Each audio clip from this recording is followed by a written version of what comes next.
आपने बोला था दाऊद अभी जिंदा है और पाकिस्तान में जाके अब किंग मेकर बन गया। इमरान खान अगर प्राइम मिनिस्टर बना तो बिकॉज ऑफ दाऊद। शुरू से he was fascinated with film industry, तो वहाँ की एक्ट्रेसेस से उसके अफेयर तो बहुत मशहूर हैं। इतना बड़ा उनका पावर हो गया था, फिर वो इंडिया से भागे क्यों? डी सोमन करके थे, वो क्राइम ब्रांच में थे और उनसे कहा कि मैं जा रहा हूँ दाऊद को गिरफ्तार करने के लिए। वो लोग जब वहाँ पहुँच जाते हैं अंदर और वो लोग देखते हैं एसी अब भी चल रहा है, सिगार वहाँ पे आधी जल रही है। That was the last action against Dawood. कैसे निकल गया, किसने उसको हेल्प किया, यही एक मिस्ट्री जो आज तक सॉल्व नहीं हुई है। हुसैन जैदी, इंडियन ऑथर और फॉर्मर क्राइम जर्नलिस्ट, जिन्होंने दाऊद इब्राहिम, अबू सलीम जैसे बड़े बड़े गैंगस्टर की लाइफ को बहुत करीब से स्टडी किया है। बम्बई मेरी जान, गंगूबाई एंड क्लास ऑफ 83 जैसी मूवीज और सीरीज इनकी बुक से इंस्पिरेशन लेके बनाई गई है। गुलशन कुमार वाला केस, उसमें आप बहुत पर्सनली अफेक्ट हुए थे। क्या था पूरा केस? सुभाष घाई पे हमला हुआ था, राकेश रोशन पे हमला हुआ था। मैंने फोन किया अबू सलीम को, मैंने कहा why are you doing this? तो कहने लगा अगले हफ्ते मैं ऐसा कुछ करने वाला हूँ, तुमको पता चलेगा मैं क्या कर सकता हूँ। एग्जैक्टली एक हफ्ते के बाद गुलशन कुमार उनकी हत्या होती है। आपने इतने सारे क्रिमिनल्स और गैंगस्टर्स से मिले हो, कोई साइकोलॉजिकल ट्रेट देखा है सब में जो सिमिलर हो? They are very insecure deep down. I have not seen any gangster who is very confident. What are your opinions on Lawrence Bishnoi? Lawrence Bishnoi एक कॉन्सेप्ट है। आपको कभी किसी ने धमकी दी है? अंडरवर्ल्ड से, पुलिस से, दोनों तरफ से। क्यों?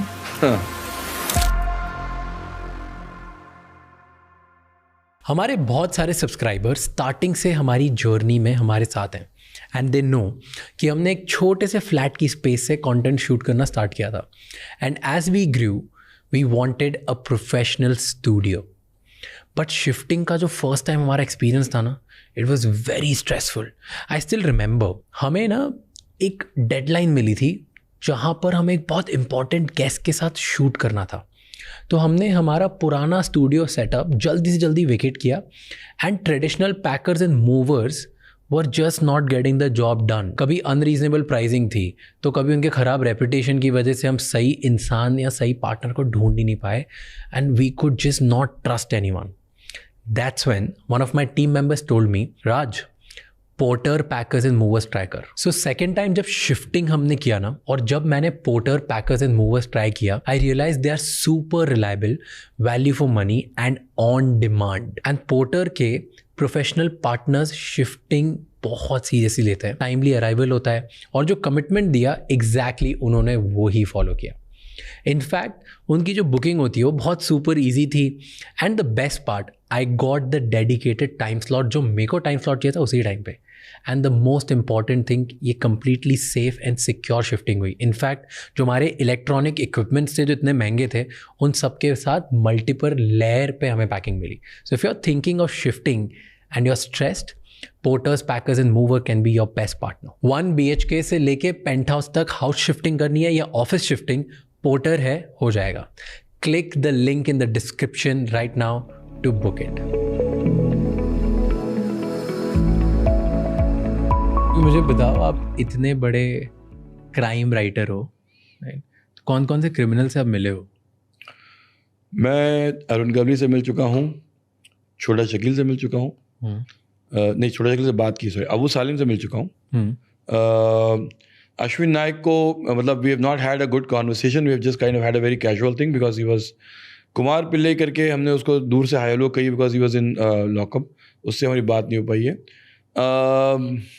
खालिद पहलवान से मिल चुका हूँ but he is a retired criminal now, so we can't say के he is criminal anymore. And then lot of छोटा मोटा गाइज जो शूटर, दाऊद और इन सब से नहीं मिला? दाऊद से नहीं मिला हूँ मैं और मैं मिलना भी नहीं चाहता हूँ। मैं आई डोंट थिंक दाऊद से मिलना कोई बहुत बड़ी बात है। मतलब first of all I always think कि लोगों को ये क्यों लगता है कि क्रिमिनल से मिलना बड़ी बात है। यार ही is a man who is running from the law. उस मतलब आप किसी बहुत बड़े कहानीकार से, बहुत बड़े टैलेंटेड आर्टिस्ट से, किसी बहुत बड़ी चीज़ से मिले तो बात, और क्रिमिनल से मिलना बड़ी बात क्या है? मुझे एक आदमी ने कहा कि मैं दाऊद भाई से मिलाता हूँ आपको और आप जहाँ बोलो, मतलब उसने मुझसे कहा कि दुबई में मिल सकते हैं, पाकिस्तान में मिल सकते हैं, और मैंने कहा भाई पाकिस्तान नहीं जाना, दुबई मुझे नहीं मिलना। ही से अच्छा एक काम करते हैं, मैं आपको मक्का मदीना में मिला दूंगा। मक्का मदीना में तो बहुत सी मीटिंग्स होती रहती है। मैंने कहा अरे भाई आप धर्म का मिसयूज़ क्यों करना चाहते हैं, रिलीजन को क्यों मिसयूज़ कर रहे हैं, मक्का मदीना जाके क्यों मिलूंगा उनसे? बोले नहीं, मतलब आप अगर चाह रहे हो कि एजेंसीज आपको ना मालूम करे, ऐसा see first of all I am very happy not meeting him. If at all I need to talk to him, मैं फ़ोन पे उनसे बात कर लूँगा, बट मुलाकात मुझे नहीं करनी है। तो यू नेवर नो, आप जिंदगी में वहाँ से बात करके आए, आपका फ़ोन टैपिंग पे है, you are being shadowed, Dawood के दुश्मन आपके दुश्मन हो जा रहे हैं. Best thing I am telling in the crime journalism is you should be totally unaffiliated. आपको किसी भी एक गैंगस्टर से कभी भी एफिलिएट नहीं होना चाहिए. अरे ये दाऊद का आदमी है, ये राजन का आदमी है, कभी भी वो एक स्टैम्प आप पे लगना नहीं चाहिए. I always want to be like independent. पर देन आपकी स्टोरी और इम्पोर्टेंट नहीं और ज़्यादा स्ट्रॉन्ग नहीं बन जाती अगर आप डायरेक्ट इंसान से मिलो जिसके बारे में लिख रहे हो. सी इसके दो प्रॉब्लम होते हैं. I tell you what. सबसे पहला प्रॉब्लम, आपने मान ली दाऊद से मुलाकात की आपने, और मान ली कि दाऊद ने आपका देखा ये लिखो और ये मत लिखो, या ऐसा करना और ऐसा मत करना. माई होल थिंग इज कि मैंने ज़िंदगी में आज तक 25-30 साल में मैंने किसी की लिखने लिखाने के बारे में नहीं सुनी है. तो इसलिए मिलना. तो अब दाऊद ने अगर मुझसे कहा कि जैदी साहब ये कर दीजिए, मना थोड़ी कर. अब दाऊद भाई नहीं, मैं नहीं कर सकता. तो मतलब वो क्यों, मतलब why do have to go into pleading mode, why do sorry apologetic mode, यार मैं नहीं कर सकता, मैं नहीं, बस खत्म बात. बट आपका एक स्टेटमेंट है ना कि Dawood is very polite and nice. You, मेरा स्टेटमेंट नहीं है, मेरा एक्सपीरियंस है. तो एक्सपीरियंस है, मतलब मिले ही नहीं हो तो कैसा एक्सपीरियंस है? व्हाट हैपेंड वाज के ये बात 1998 की है. मैंने 1995 में क्राइम जर्नलिज्म शुरू किया था. Where I manage to interview Arun Gawli in jail, in Aurangabad jail which is a high security prison. मैंने वहाँ जेल के अंदर जाके अरुण गवली से मुलाकात की और पौना घंटे उसका इंटरव्यू किया, which I came back and published for Indian Express. फिर मैंने अबू सालिम से फ़ोन पे बात की है, मैंने छोटेशगरी से बात की है, मैंने बहुत से गैंगस्टर से बात की है ना. तो मेरे एडिटर ने एक बार मुझसे कहा कि why don't you speak to Dawood. Now 98 में इट वाज नॉट क्लियर कि दाऊद दुबई में है कि दाऊद जो है वो पाकिस्तान में. And even in those days I was not keen on meeting him. मतलब मैं कोशिश करता तो शायद मिल भी लेता, बट आई वाज नॉट कीन. आई जस्ट फ़ोन पे बात कर लूँ. तो then I spoke to a contact of mine and he says कि he will make me speak to Dawood on phone. So they put me on to Dawood. So I spoke to Dawood on phone. And when I spoke to him, I was a bit surprised because मेरे mind में 98 में, I mean I was just a crime journalist for 3 years. तो हम लोगों ने जो फिल्मों में देखा था, या हम लोगों को जो मालूम था कि एक जो गैंगस्टर वैसी बातें करता है ना, तो मुझे लगा शायद दाऊद वैसी बातें करेगा, एकदम ग्रफ आवाज़ में और बहुत गाली गलौज से भरी हुई. तो मेरा एक्सपीरियंस ये था, जब मैंने उससे बात की और दाऊद से मैंने पूछा कि बात करने लगा, तो मुझे लगा कि he speaking nice Urdu, and which I was surprising for me. I thought कि यार ये बॉम्बे का लड़का है, बॉम्बे के लोग इतनी अच्छी उर्दू बोलते नहीं हैं. He has come back from Dongri. और यार डोंगरी में आपको पता है एक चीज़ अजीब है, I don't know if anybody is explain to you or not. Dongri वालों की लिंगो अलग होती है, वो जिसको कहते हैं बोल बच्चन. I don't want to offend any people, but मेरे बहुत से दोस्त यार रहते हैं डोंगरी में. तो आई जस्ट थॉट कि अगर Dawood is from Dongri area, वो जब मुझसे बात करेगा, क्या ब्रू कैसा है, बोल भाई क्यों तेरे को मेरे से बात करना था. I just thought is going to talk to me like that. The man on the other hand was very civil. कैसे बात करी उन्होंने? अस्सलाम वालेकुम जी, आप मुझसे बात करना चाहते थे. हाय, इतनी soft. Why, I mean he, तो I thought maybe Dawood का कोई फ़ोन उठाने वाला रिसेप्शन में जो है कोई है आदमी है, उसका राइट हैंड मैन है, वो जो है मुझसे पूछ रहा है. तो मैंने कहा कि नहीं, मैं आपसे नहीं बात करना चाहता था, बट आई जस्ट थॉट कि मैं भी लखनऊ से हूँ. I start fronting my Urdu. I said आपका इसमें ग्रामी क्या है? तो इसमें ग्रामी यानी what's your name, what's your kind name. ग्रामी इज में रिस्पेक्टेड, इसमें इज नेम. ही सेड मेरा नाम दाऊद इब्राहिम है. Very simple. मैं दाऊद भाई बोल रहा हूँ. Even that kind of thing was not there. कुछ भी नहीं. हाँ, सो आई जस्ट थॉट के the whole civility, the straightness, that was kind of something which put me. मैं हैरान था कि लोग जो है अपना आमतौर पर अपना वो असर्ट करते हैं अपनी authority. So then we kind of was talking for about 45 minutes हमने बातचीत की. इवन ड्यूरिंग द कोर्स उस 45 मिनट्स के उससे एक गाली नहीं बकी. यार बॉम्बे में लोग गाली बके बगैर बात नहीं. क्या बात करी? Lot of questions. मतलब उसके 93 के इन्वॉल्वमेंट से लेके उसके जो है जो उसने दुबई क्यों चला गया, बॉम्बे में क्यों इसके से ज़्यादा वो इन्वॉल्व रहा इन चीज़ों के अंदर. तो पहली हमारी जो 10-15 मिनट की जो कॉन्वर्सेशन थी, हुआ ये था कि उस ज़माने में आउटलुक ने एक कवर पेज स्टोरी निकाली थी, इंडियाज़ पब्लिक एनिमी नंबर 1, और दाऊद का फ़ोटो जो है कवर पेज पे था. सो दाऊद के कुछ लोगों ने जाके आउटलुक के ऑफिस में तोड़ फोड़ कर दी थी और kind of became a front page news everywhere. So हमारा इंटरव्यू वहाँ से शुरू हुआ था जहाँ पे Dawood was showing his concern कि मैं इंडिया का एनिमी नंबर 1 नहीं हूँ. So now 10-15 minute the man was like in a kind of monologue where he was trying to defend himself. यार मैंने ऐसा क्या किया है? तो I then told him कि आपने बॉम्ब ब्लास्ट में आपका हाथ था, आपने 93 के बॉम्ब ब्लास्ट में इतने सारे लोगों की जानें गई हैं, आप उसमें इन्वॉल्व हैं. So then he was explaining कि आप पुलिस का एविडेंस बताइए मुझे, कितने एविडेंस में कितने स्टेटमेंट्स मेरे खिलाफ है, मैंने क्या किया वो बताइए. So now because I written a book, I was writing a book 1993 की लास्ट पे, Black Friday is my first book. उस किताब में मैंने देखा कि there are only 3 statements. There are 200 accused and a lot of witnesses, but there are only 3 witnesses which name Dawood, and they just name के they met Dawood in White House, जो Dubai में उसका जो बंगला था दाऊद का. उसके अलावा दाऊद कहीं था ही नहीं, उसके एविडेंस के हिसाब से कहीं था नहीं. और उसने जेठमलानी, जो राम जेठमलानी जिनका भी देहांत हो गया, उससे जब वो लंदन में थे उनसे कहा भी था कि मुझे सरेंडर करना है, जो महाराष्ट्र गवर्नमेंट ने, I still don't understand the reason why they kind of rejected the proposal to surrender to Indian government. तो ये कह रहा था कि मैं आके लॉ फेस करने के लिए तैयार हूँ, अगर मैं गिल्टी हूँ तो आप मुझे सज़ा दीजिए. So he also said that why he has been trying to prove that he is not involved in this bomb blast, but कोई इसकी सुन नहीं रहा है. So then I went to journalistic mode. I said कि ऐसा कैसे हो सकता है कि आपने कुछ किया नहीं है और उन्होंने आपको अक्यूज नंबर 1 बना दिया है और आप बेकसूर रह गए, इतनी सारी हत्याएं आप पे लगी हैं, आप पे इतनी सारी चीज़ें लगी हुई हैं. So he was एक्सप्लेनिंग कि भाई देखिए मैं तो आके सारा फेस करने को तैयार हूँ, आपकी गवर्नमेंट नहीं करना चाहती है. बट उसमें एक बड़ा कोटेबल सा कोट दिया था उसने, एक डायलॉग जो मुझे आज तक याद है उस इंटरव्यू में, 1998 से आज 2025 27 साल हो गए हैं.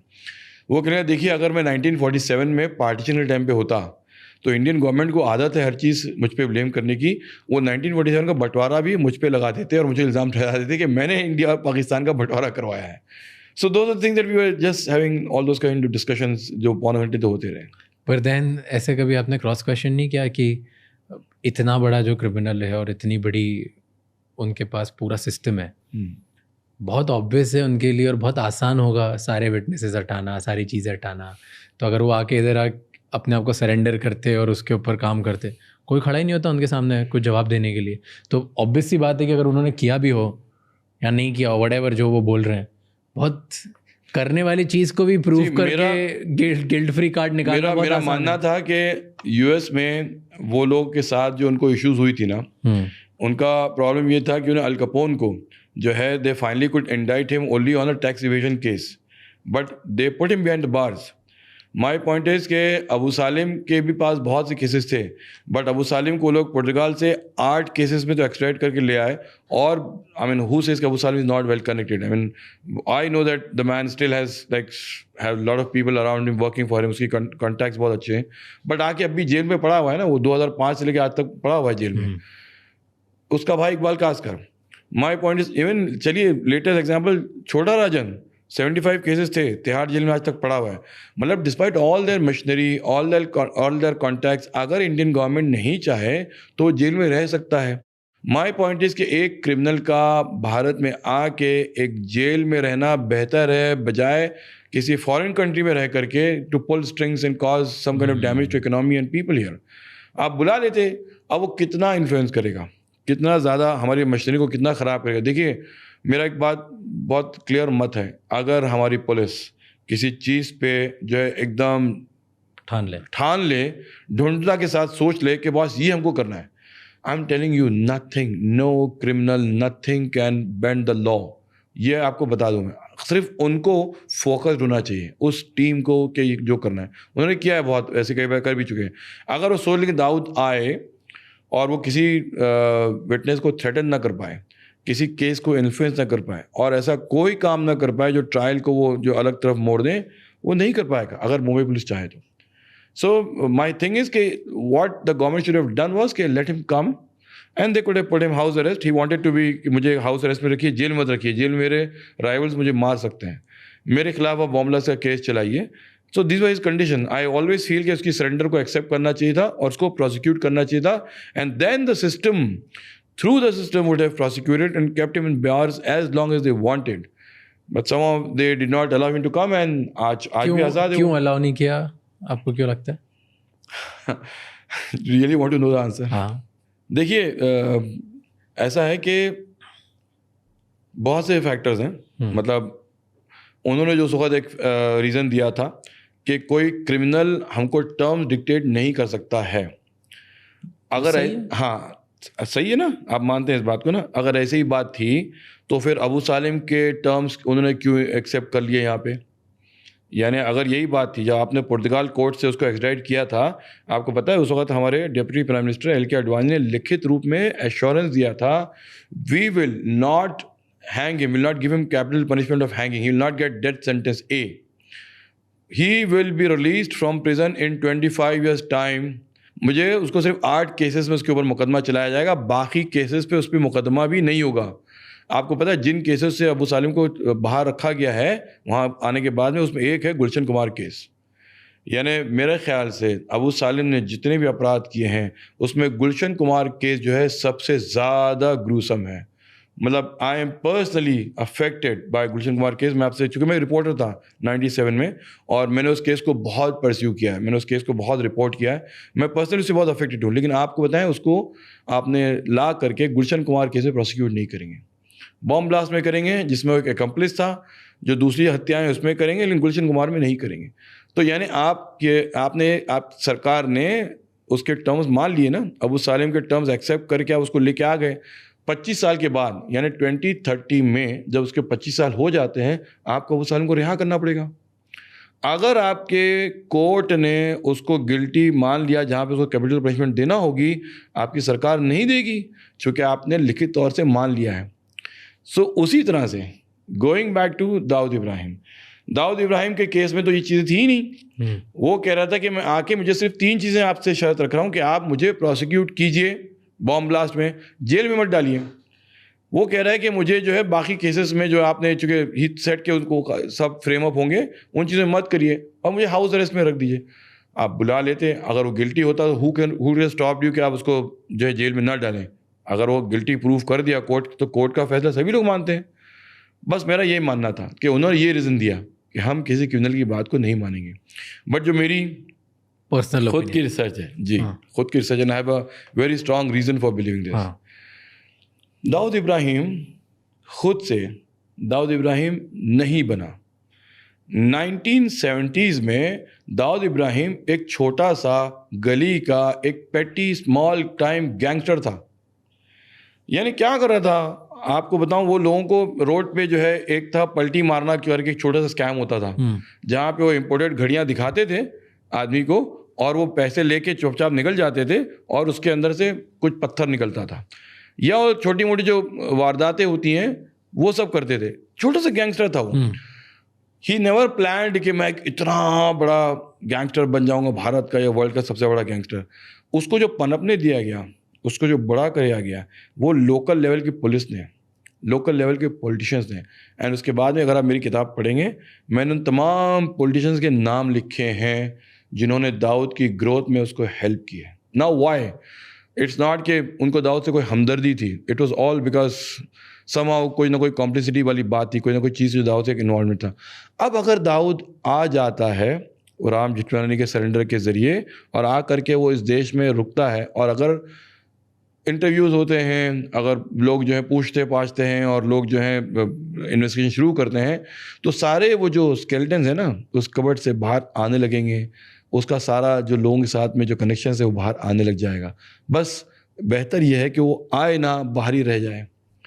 बस यही वजह थी, आपने उसकी चीज़ को एक्सेप्ट नहीं किया, दैट्स द रीज़न। एंड क्या था, like tell me in detail, क्यों वो उसको हेल्प करेंगे, क्यों उसको एक छोटे से गैंगस्टर से इतना बड़ा बना देंगे?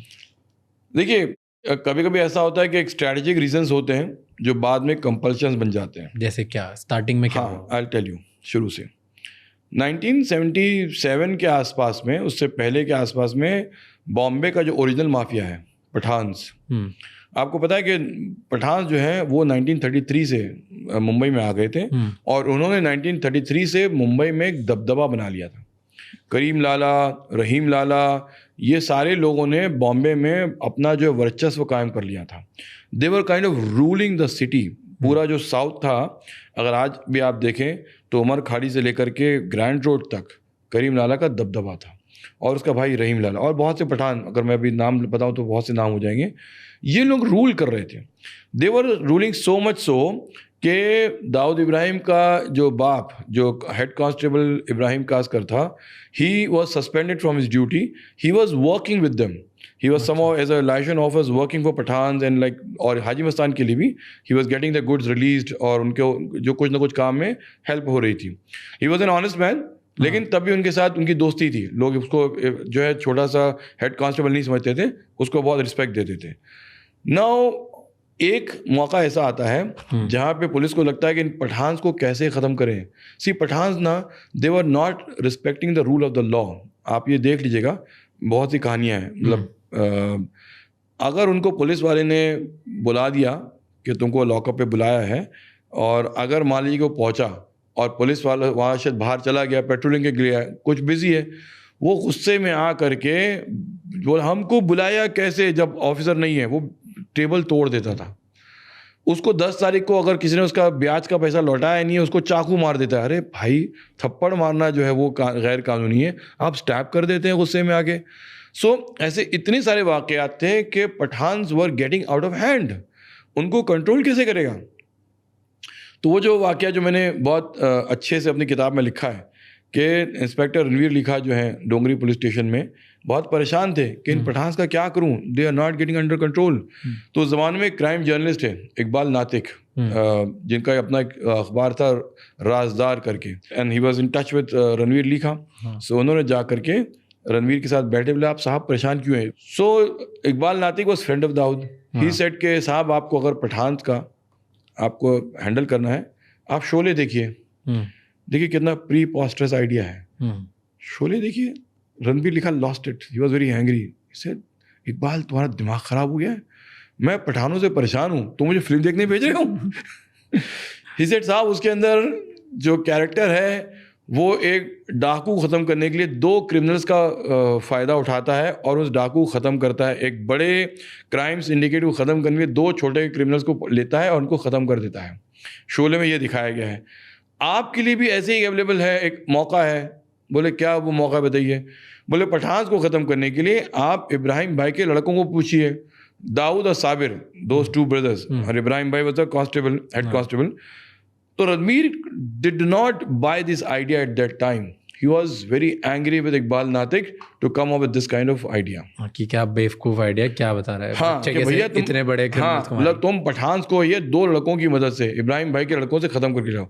तो यानी nobody planned. बट इब्राहिम भाई के लड़के क्यों? इतने लड़के हो सकते हैं, वो दोनों को वो लड़के जो उनमें देखिए हुआ ये था ना, आपको बताएं, ये मतलब पूरी अजीब सी कहानी है.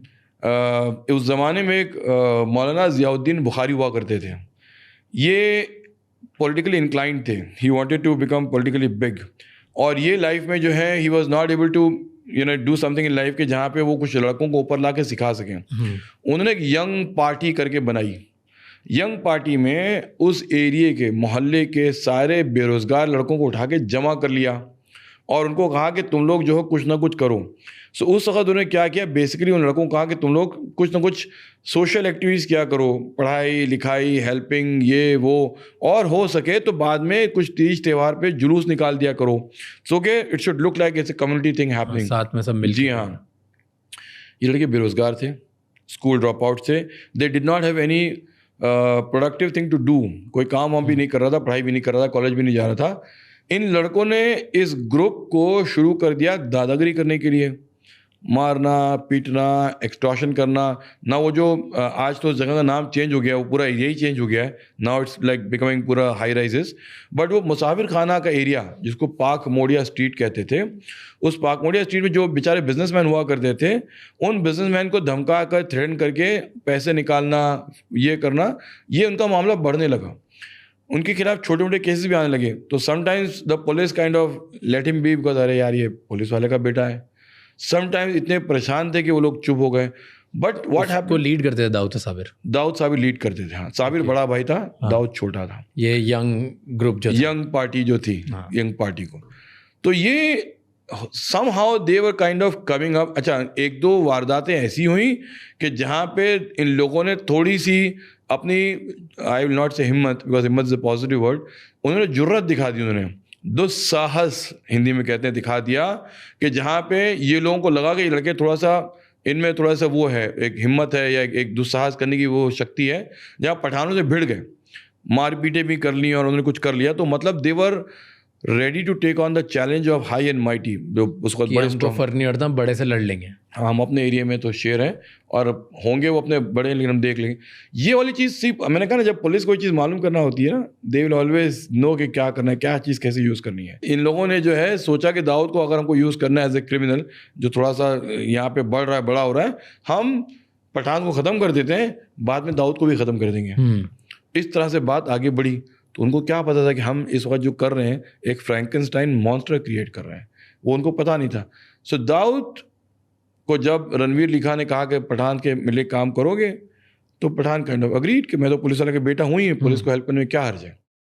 फिर बाद में जो है उसने जो इन लोगों के पठान के खिलाफ शुरू की, so there was a support, a tacit support for him, where he kind of took on Pathans को एक एक करके वो जो है उनको ख़त्म करने लगा, अपना बढ़ाने लगा। फास्ट कर गए हम जी। तो आपने बोला ये दोनों लड़कों ने साहस दिखाया जी, इन दोनों ने दिखा दिया कि हम हमारे एरिया में हम ही शेर हैं, साबिर और दाऊद जी।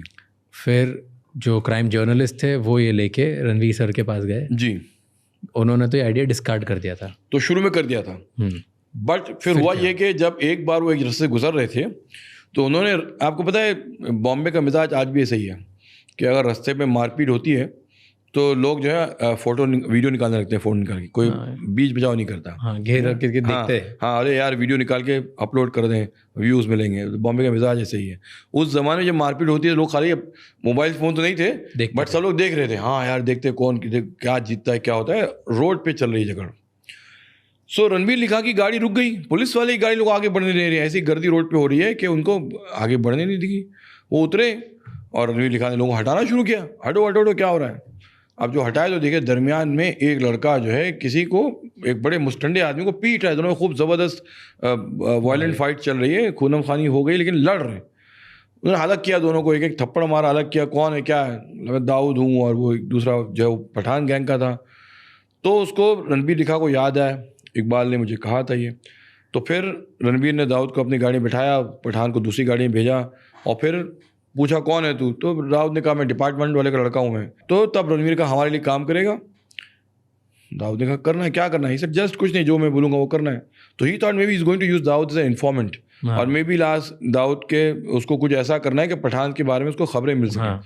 ही रणवीर लिखा, आई एम श्योर उसने कभी सोचा नहीं कि मैं दाऊद को क्या कर रहा हूँ, वो तो उसको एज ए खबरें यूज़ कर रहा था।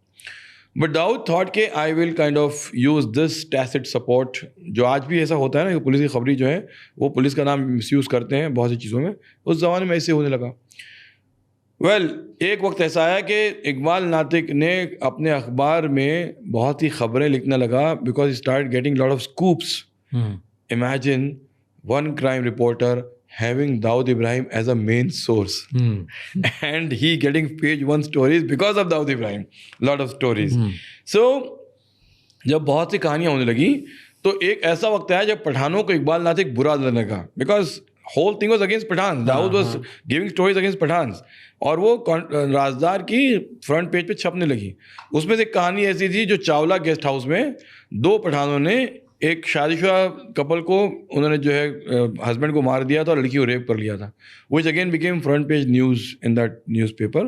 ये पठान गैंग ने किया था कि हाँ, ये पठान गैंग ने किया था। सईद बाटला और अयूब लाला करके 2 लोग थे जिन्होंने किया था ये। नाउ इसके बाद things kind of start taking अगली टर्न। इन लोगों ने जो है वो इसको मार दिया इकबाल नातिक को। मतलब जब उन्होंने देखा बहुत ज़्यादा हो गया है और इकबाल नातिक बहुत कुछ उनके खिलाफ लिखने लगा है, तो दाऊद पे तो हाथ नहीं डाल पाए, लेकिन Iqbal Natiq was a soft thing, तो उसको उन्होंने इकबाल को मरवा दिया। जब इकबाल नातिक की हत्या हो गई और उसने हत्या से पहले जो है दाऊद को उसने बता दिया किसने मारा था, तब Dawood started his revenge against Pathan. तब जो वायलेंस का चैप्टर शुरू हुआ, तो दाऊद ने जो अयूब लाला की हत्या की, सईद बाटला के पीछे दौड़ा, उसकी उंगलियां काट दी, ये वाला चैप्टर जो है उसके बाद वायलेंस की शुरुआत हुई।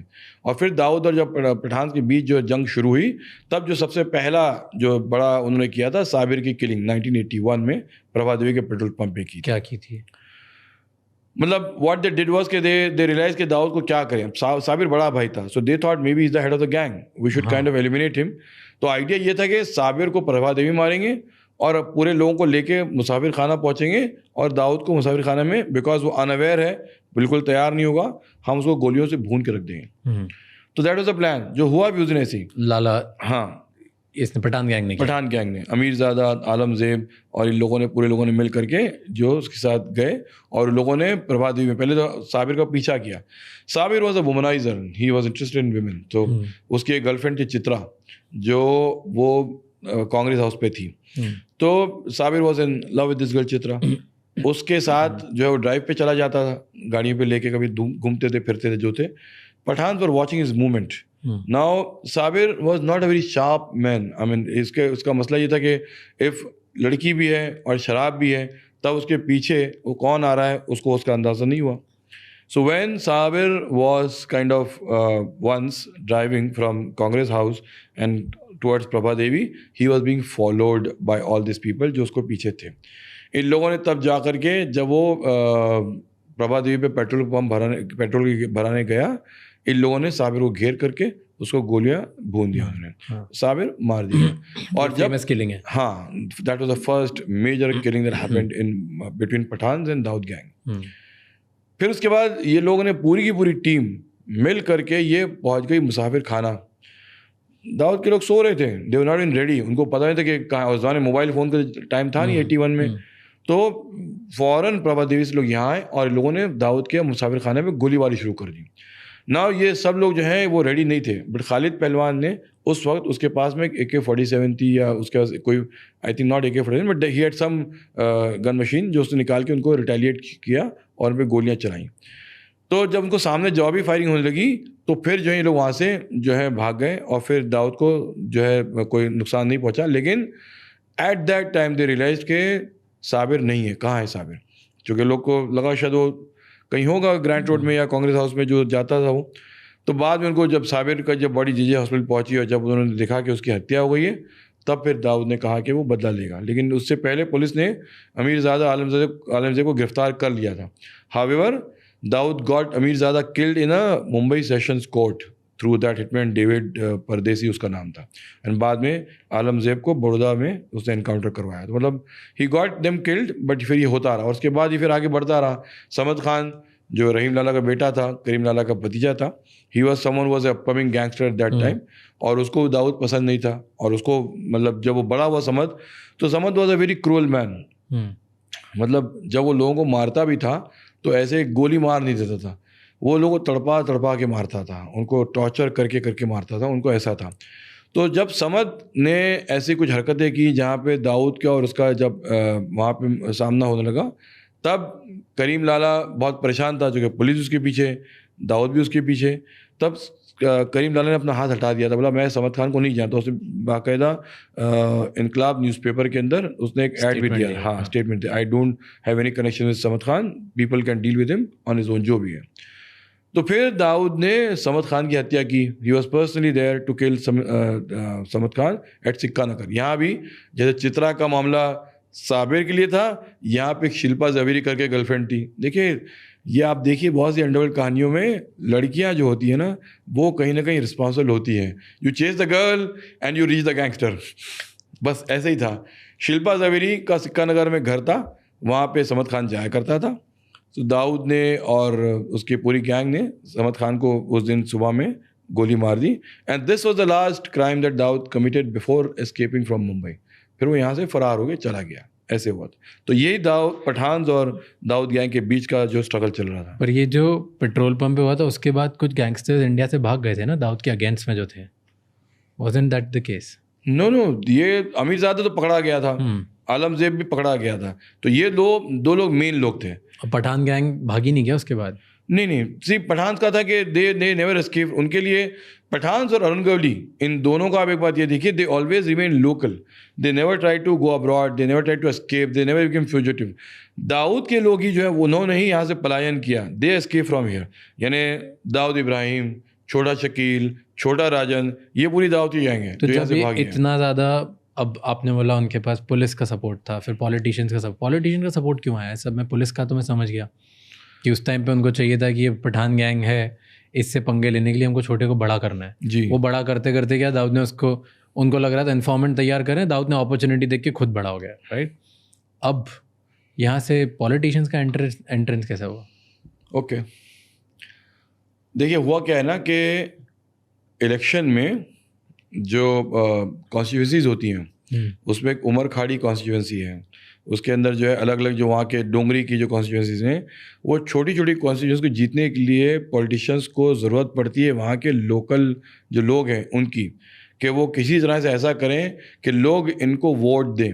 तो ये लोग क्या करते थे, बूथ कैप्चरिंग करते थे, ये लोग वहाँ के लोगों को इन्फ्लुएंस करते थे कि आपको जाके इस कैंडिडेट को वोट देना है।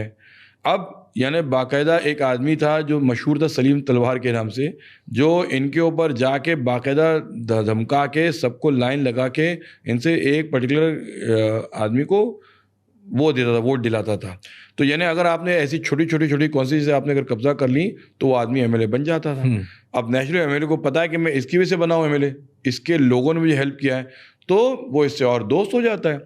अब दाऊद को पता है कि मैं इसके जरिए बड़ा बन रहा हूँ, तो that's alliance of mutual benefit, ये बात है। एंड फिर वो जब इतने पॉलिटिशियन से कनेक्टेड था, इतने सारे पुलिस वालों से कनेक्टेड था, इतना पैसा था, इतना बड़ा उनका पावर हो गया था, फिर वो इंडिया से भागे क्यों? देखिए एक अच्छी बात जो बहुत बढ़िया है कि हमारे यहाँ लीगल सिस्टम अब भी जिंदा है। यानी हमारे यहाँ पुलिस भले कमज़ोर होगी लेकिन हमारे यहाँ कोर्ट्स अब भी बहुत ज़बरदस्त हैं, जिंदा हैं। यानी वो कितने भी हरकतें इस तरह कर रहा हो और पुलिस शायद उसके खिलाफ केस वीक बना दे, बट कोर्ट में तो मामला जाता है, चार्जशीट तो फाइल होती है, कोर्ट तो देखता है, जजेस तो देखते हैं कि भैया अपराधी जो है इसने इतनी हत्याएँ की हैं। अब उसके खिलाफ वारंट अगर इशू होना है या उसको समन करना है या उसको कोर्ट में आना है, तो जो जज है वो दाऊद से नहीं डरता, उसको दाऊद से फ़र्क नहीं पड़ता। यानी ही ट्राई टू, दाऊद ने अपने हिसाब से लॉ को काफ़ी ट्विस्ट करने की कोशिश की है, लेकिन जब अदालतें उसके पीछे पड़ गईं, जहाँ पे उन्होंने पुलिस को इस बात पे प्रेशराइज़ किया कि हमको दाऊद चाहिए और हमको दाऊद पे मुकदमा करना है, तब पुलिस क्या करेगी? Then they have to arrest him. तो उस वक्त जो है दाऊद को अरेस्ट करने के लिए पुलिस ने जो एकदम जो उनके जो सीनियर्स थे, और दाऊद का ऐसा भी कनेक्शन लोकल तक था, यानी अगर आप क्राइम ब्रांच कहिए या पुलिस कमिश्नर कहिए, वो महकमा कहिए, तो नहीं था। 1982 में जूलियो रोबेरो आए थे मुंबई के कमिश्नर बन के, और जूलियो रोबेरो ने उस वक्त कसम खाई थी कि वो मुंबई से अंडरवर्ल्ड का खात्मा कर देंगे। And he was like very seasoned officer and he was someone जो चाहते थे कि बॉम्बे से क्राइम को मिटा दें। वो 82 में आए थे वो, तो उसके बाद से पुलिस की सरगर्मी बहुत बढ़ गई थी। अब यानी मैं आपको सिर्फ छोटा सा ये वाक़या बताऊं कि पॉलिटिशियंस का और इसका, डी सोमन करके थे, उन्होंने जो है वो उस ज़माने में क्राइम ब्रांच में थे और उन्होंने सोचा था कि वो दाऊद को अरेस्ट करेंगे। दाऊद पाकमोडिया स्ट्रीट में था, 1986 की बात है ये। उन्होंने अपनी पूरी टीम लेकर के जो है वो सोचे कि जाके इसको गिरफ्तार कर लेंगे, लेकिन इन लोगों के लिए ज़रूरी होता है कि वो अपने लोगों को इन्फॉर्म करें। मिस्टर सोमन ने फ़ोन किया मंत्रालय में और उनसे कहा कि मैं जा रहा हूँ दाऊद को गिरफ्तार करने के लिए। ये सीक्रेट सिर्फ मिस्टर सोमन और उस शख्स के बीच है जिसको ये कॉल मिला है, बाकी किसी को नहीं पता है, पुलिस के लोगों को नहीं पता है, अफसर को नहीं पता है, बिकॉज उनके लिए चीज़ें आम बात, यूजुअल रूटीन रेड्स और रूटीन चीज़ें उनके लिए होती रहती हैं।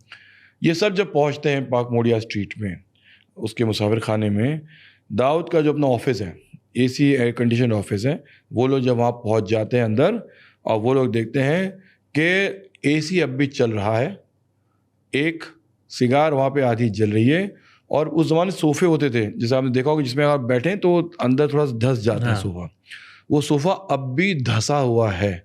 यानी पिछले 10 मिनट में ऐसा कुछ हुआ है कि कोई आदमी इतनी जल्दी में इस कमरे से निकल गया है जिसने एसी बंद नहीं किया है, जिसने सिगार को यहाँ छोड़ दिया है, और जो शायद इस सोफ़े बहुत आराम से बैठा हुआ था। लेकिन अभी पुलिस ने पहुँचने से पहले ऐसा कुछ हुआ है कि वो जल्दबाजी में निकल गया है। That was the last action against Dawood, और फिर वो यहाँ से निकल गया। कैसे निकल गया, किसने इन्फॉर्म किया, किसने उसको हेल्प किया, वो कैसे भारत छोड़ गया, उसके बाद दाऊद कभी नहीं मिला, बस यही एक मिस्ट्री जो आज तक सॉल्व नहीं हुई है। किसी को भी नहीं पता है, बस या सोमन को पता है या उस शख्स को जो हाँ जिसको उसने फ़ोन किया था सोमन को, उसको बस। आपको क्या लगता है?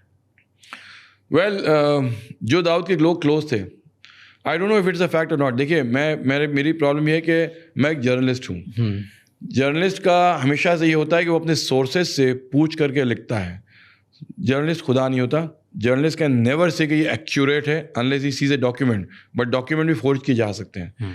अगर मुझे कोई भी चीज़ दो लोग ऐसे कहते हैं जिसको दो लोग उसको डिस्प्यूट ना करें, तो आई रिलाई ऑन दैट। वरना मैंने ऐसी बहुत सी कहानियाँ छोड़ दी हैं जहाँ पे दो लोग कुछ कह रहे थे और एक आदमी कुछ और बोल रहा था।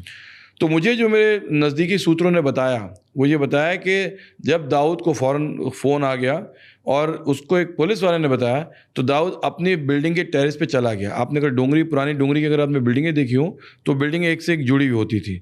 उसके नीचे उतरने से ख़तरा था कि शायद पुलिस को गिरफ्तार कर लेती। उसने वही बिल्डिंगों से बिल्डिंग जो है लांग करके निकला एंड पुलिस ने फ़ौरन एयरपोर्ट पे और सब जगह लुकआउट कर दिया था। इसलिए Dawood did not go to airport to escape to Dubai, क्योंकि दुबई आता जाता रहता था तो उसका लुकआउट में वो एयरपोर्ट पे पकड़ा जा सकता था। This he took a train out of Mumbai to some other city. मुझे नहीं पता कहाँ, मतलब उनका सिर्फ कहना है कि it could be Kolkata, it could some other city, I have no idea. जो मुझे पता नहीं मैं इसके बारे में कहूँगा नहीं। किसी शहर में, हाँ किसी शहर में ट्रेन से चला गया, क्योंकि अब बहुत भीड़ होती है, उसको ढूंढना या पूरा करना बहुत मुश्किल होता है और उस ज़माने CCTV भी नहीं थे। उस ट्रेन से वो तक गया, फिर वहाँ से एयरपोर्ट से जो है वो दुबई चला गया। तो इसलिए मुंबई पुलिस के हाथ नहीं आ पाया। अभी जिंदा है दाऊद? 6 महीने पहले उसकी पॉइजनिंग की खबर आई थी कि उसको जो है फूड पॉइजनिंग हो गई है, जो अपने आप में सच थी कि दाऊद को जो है फूड पॉइजनिंग हुई थी। और इस फूड पॉइजनिंग के बाद से पाकिस्तान थोड़ा सा हिल गया था, बिकॉज पाकिस्तान के अंदर जर्नलिस्ट जो है उनको दाऊद बहुत अखरता है। पाकिस्तान के जर्नलिस्ट को दाऊद पसंद नहीं है, पाकिस्तान की आवाम को भी दाऊद पसंद नहीं है। दाऊद सिर्फ ISI को पसंद है, दाऊद रूलिंग पार्टी को बहुत पसंद है। मैं अभी कल परसों चेन्नई लिक फेस्ट में था, वहाँ पे मुझे एक बहुत ही वेटरन जर्नलिस्ट से मेरी बात हो रही थी। वो कह रहे थे कि मैं पाकिस्तान गया था एक क्रिकेट मैच कवर करने के लिए, और वहाँ वो और उनके साथ दूसरे और भी जर्नलिस्ट थे। उनको वहाँ का एक पाकिस्तानी जर्नलिस्ट मिला जो उनको क्लिफ्टन बीच के पीछे दाऊद का घर है, दाऊद का घर मोइन विला जो है, जो उसके बेटे के नाम पर है। क्लिफ्टन बीच के पास ही उसका घर है, जहाँ अब्दुल्ला शाह गाजी बाबा की दरगाह है, उसके पीछे। मैं भी जा चुका हूँ, मैंने भी जाके उस घर में एंट्री करने की कोशिश की। जब 2004 में पाकिस्तान गया था तब मैं वहाँ गया था, और वहाँ उसके बाहर बहुत गार्ड थे, तो उन्होंने मुझे रोक लिया था। मैंने कहाँ जाना है? मुझे दाऊद से मिलना है। कौन दाऊद? मैंने कहा दाऊद इब्राहिम बॉम्बे वाला। इधर कोई दाऊद नहीं रहता है। मैंने कहा ठीक है यार, जाने दो, सेठ को सलाम दुआ करके आ जाऊँगा। नहीं वापस जाओ। वो लोग बहुत, उन्होंने इतनी ज़्यादा उससे कहा कि मैं डर के वहाँ से फिर भाग आया था 2004 में। तो खैर ये कह रहे थे कि ये जब गए ये जर्नलिस्ट और कुछ लोगों के साथ इनको पाकिस्तानी जर्नलिस्ट ले गया, तो उसने कहा ये घर दाऊद इब्राहिम का है और हमारी government is incurring huge financial losses just to keep the man safe. ये आदमी मुंबई का गैंगस्टर है। तो यानी आपको पता है ना कि पाकिस्तान की ही एक मैगज़ीन में एक जर्नलिस्ट थे, उनका नाम था गुलाम हसनैन। उन्होंने बाकायदा लिखा था कि कैसे दाऊद को पाकिस्तानी गवर्नमेंट बचा रही है। नॉट जस्ट दाऊद, बल्कि टाइगर मेमन, बल्कि बहुत से जो बॉम्ब ब्लास्ट के अब्सकॉन्डिंग अक्यूज हैं उनको भी। बाद में गुलाम हसनैन साहब कहाँ चले गए और उनको पाकिस्तान छोड़ना पड़ गया, ये अलग बात है। सो तब से एवरीवन नोज कि दाऊद वहाँ पे है। तो अभी जब पाकिस्तान में, तो पिछले साल जब उसको फूड पॉइजनिंग का जब उसके बारे में खबर फैली थी तो सबको मालूम था, यानी वहाँ के जर्नलिस्ट लोगों ने भी लिखना शुरू किया, वहाँ के जो यूट्यूबर थे, जो सारे लोग थे, उन्होंने भी जो है उसको लिखा कि दाऊद पाकिस्तान में है। अभी कुछ महीनों पहले जावेद मियादाद जो दाऊद के समधी हैं, जिनका बेटा जुनैद जो है उसकी शादी दाऊद की बेटी से हुई है, मारूक से। ही इज़ वन मैन जिसको बिल्कुल तकल्लुफ़ नहीं होता कहने में कि मैं दाऊद के रिश्तेदार हूँ और मुझे इस बात पे बहुत गर्व है, बहुत फ़ख्र है कि वो मेरे रिश्तेदार हैं। और he is constantly like media को इंटरव्यू देता रहता है और कोई प्रॉब्लम नहीं होती है। So Dawood by all means he is alive and he is like robust, and उसको अपनी हुकूमत अब भी चला रखी है उसने पाकिस्तान की। तो अभी भी है उनकी हुकूमत। आपका एक मैं वीडियो देख रहा था, आपने बोला था कि दाऊद अभी ज़िंदा है, वो पाकिस्तान में, और दाऊद पाकिस्तान में जाके अब किंग मेकर बन गया है। जी, ये मेरी अगली इसी किताब में, I mean Dubai to Karachi मेरी लेटेस्ट किताब है जो अभी रिलीज़ नहीं हुई है। उस किताब के अंदर, हाँ, सो दुबई टू कराची की जो मेरी किताब है, मतलब हुआ ये था कि मैं थक गया था दाऊद के लिखते हुए। ऑनेस्टली स्पीकिंग, मैंने दाऊद के बहुत लिखा है यार। तो I got one mysterious scholar जो पाकिस्तान में इज़ वेल कनेक्टेड, सारी पोलिटिशियन पार्टीज़ को जानता है, सबको पैसे देता है, सब उसको जानते हैं. He is based in US, he is a green card holder, and I can only say this much के he is a look alike of Sean Connery, जो मुझे मिला था अबू धाबी के आइफा में. उसने मुझे दाऊद के बारे में इतनी हैरत अंगेज़ बातें बताई हैं जो मैं उसको सुनने के बाद मैं रुक ना पाया. क्या बताई? मतलब वो कहता है कि इमरान खान अगर प्राइम मिनिस्टर बना तो बिकॉज ऑफ दाऊद, और वो अगर हटा तो because of Dawood. And then he showed me news channel से क्लिपिंग्स जहाँ Javed Miandad is saying this कि इमरान खान को हमने बनाया था पीएम, हमने उसको पीएम नहीं बनने दिया. और जब उससे न्यूज़ एंकर ने पूछा कि भाई कौन था ये, तो बोले कुछ हैं अल्लाह के प्यारे बंदे जिन्होंने किया है. भाई अल्लाह के प्यारे बंदे कौन है, आप नाम बताइए. उन्होंने बताया नहीं. But then there are so much of evidence about Dawood calling the shots. For example जो पॉलिटिकल पार्टीज के इक्वेशंस हैं, मतलब बहुत सी बातें. अब हम आपसे क्या बताएं, पाकिस्तान में आपको किताब पढ़ना पड़ेगी अगर मैं सारी यहीं बता दूँ तो. ये बताओ तो लोग ये सुनेंगे और उसके बाद जाए किताब ज़्यादा पढ़ेंगे. तो मतलब उसका दाऊद का शुरू से he was fascinated with film industry. उसका बॉलीवुड से उसका बहुत पुराना उसका इश्क रहा है. तो जब वो बॉम्बे में भी था तो बॉलीवुड से उसकी कनेक्शन बहुत अच्छे थे. तो जब पाकिस्तान गया तो उसने वहाँ की भी फिल्म इंडस्ट्री उसने बहुत अच्छी पहचान बना ली.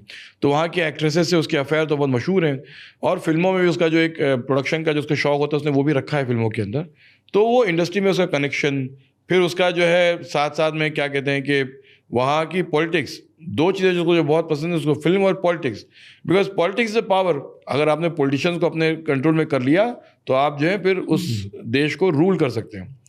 तो वहाँ के इंटीरियर मिनिस्टर, वहाँ के चीफ मिनिस्टर्स, वहाँ की जो गवर्नमेंट, अब अगर आप पीएम तक सोचिए, अगर आप चुनाव कर सकते हैं, इफ़ यू कैन डिसाइड कि आपका पीएम कौन है, आपके सेनेट में कौन होगा, पाकिस्तान के जो लोग होते हैं उसको सेनेट कहते हैं. और जो उनकी जो पावरफुल बॉडीज़ हैं, जो क्रिकेट की जो उनकी बॉडीज़ हैं, पीसीबी वगैरह, ये सारी दाऊद के ख़ास लोगों के हाथ में है.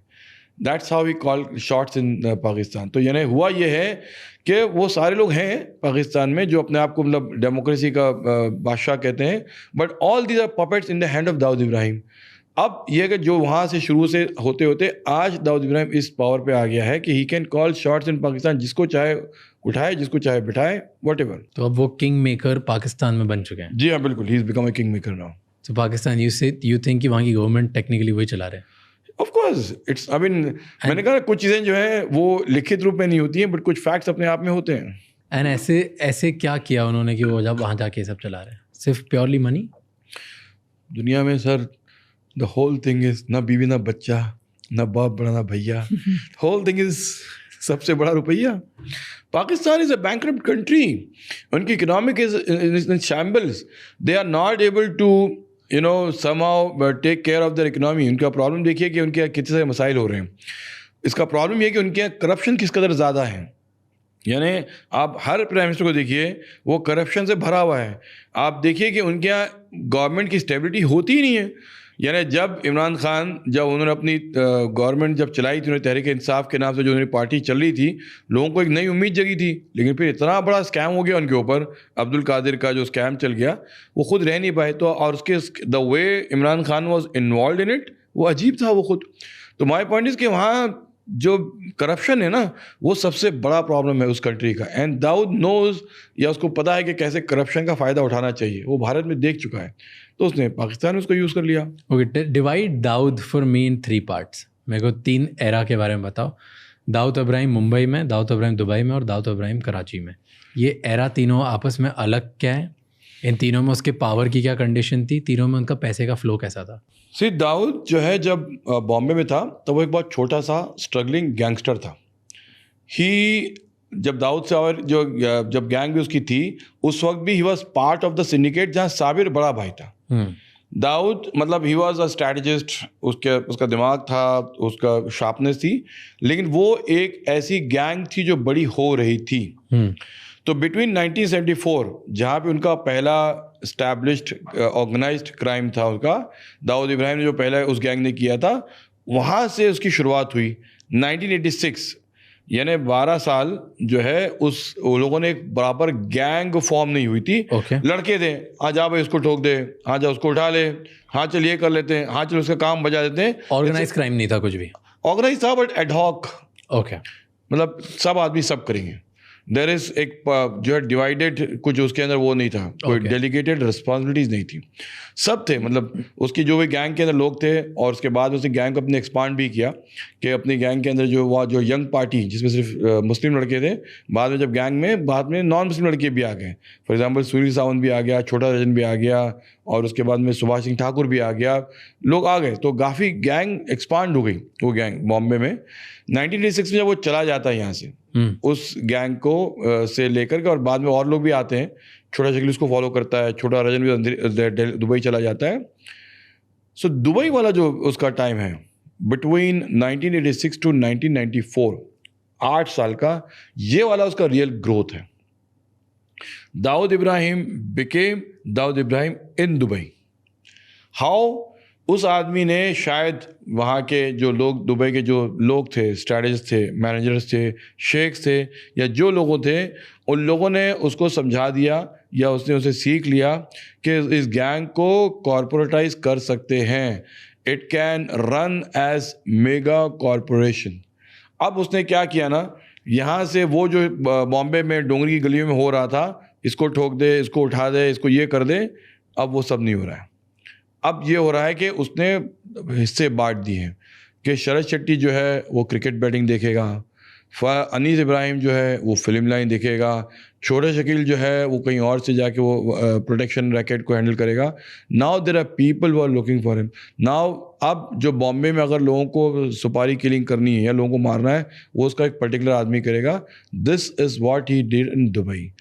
दुबई में उसने अपना एक वाइट हाउस बना लिया जहाँ से was like running the whole show.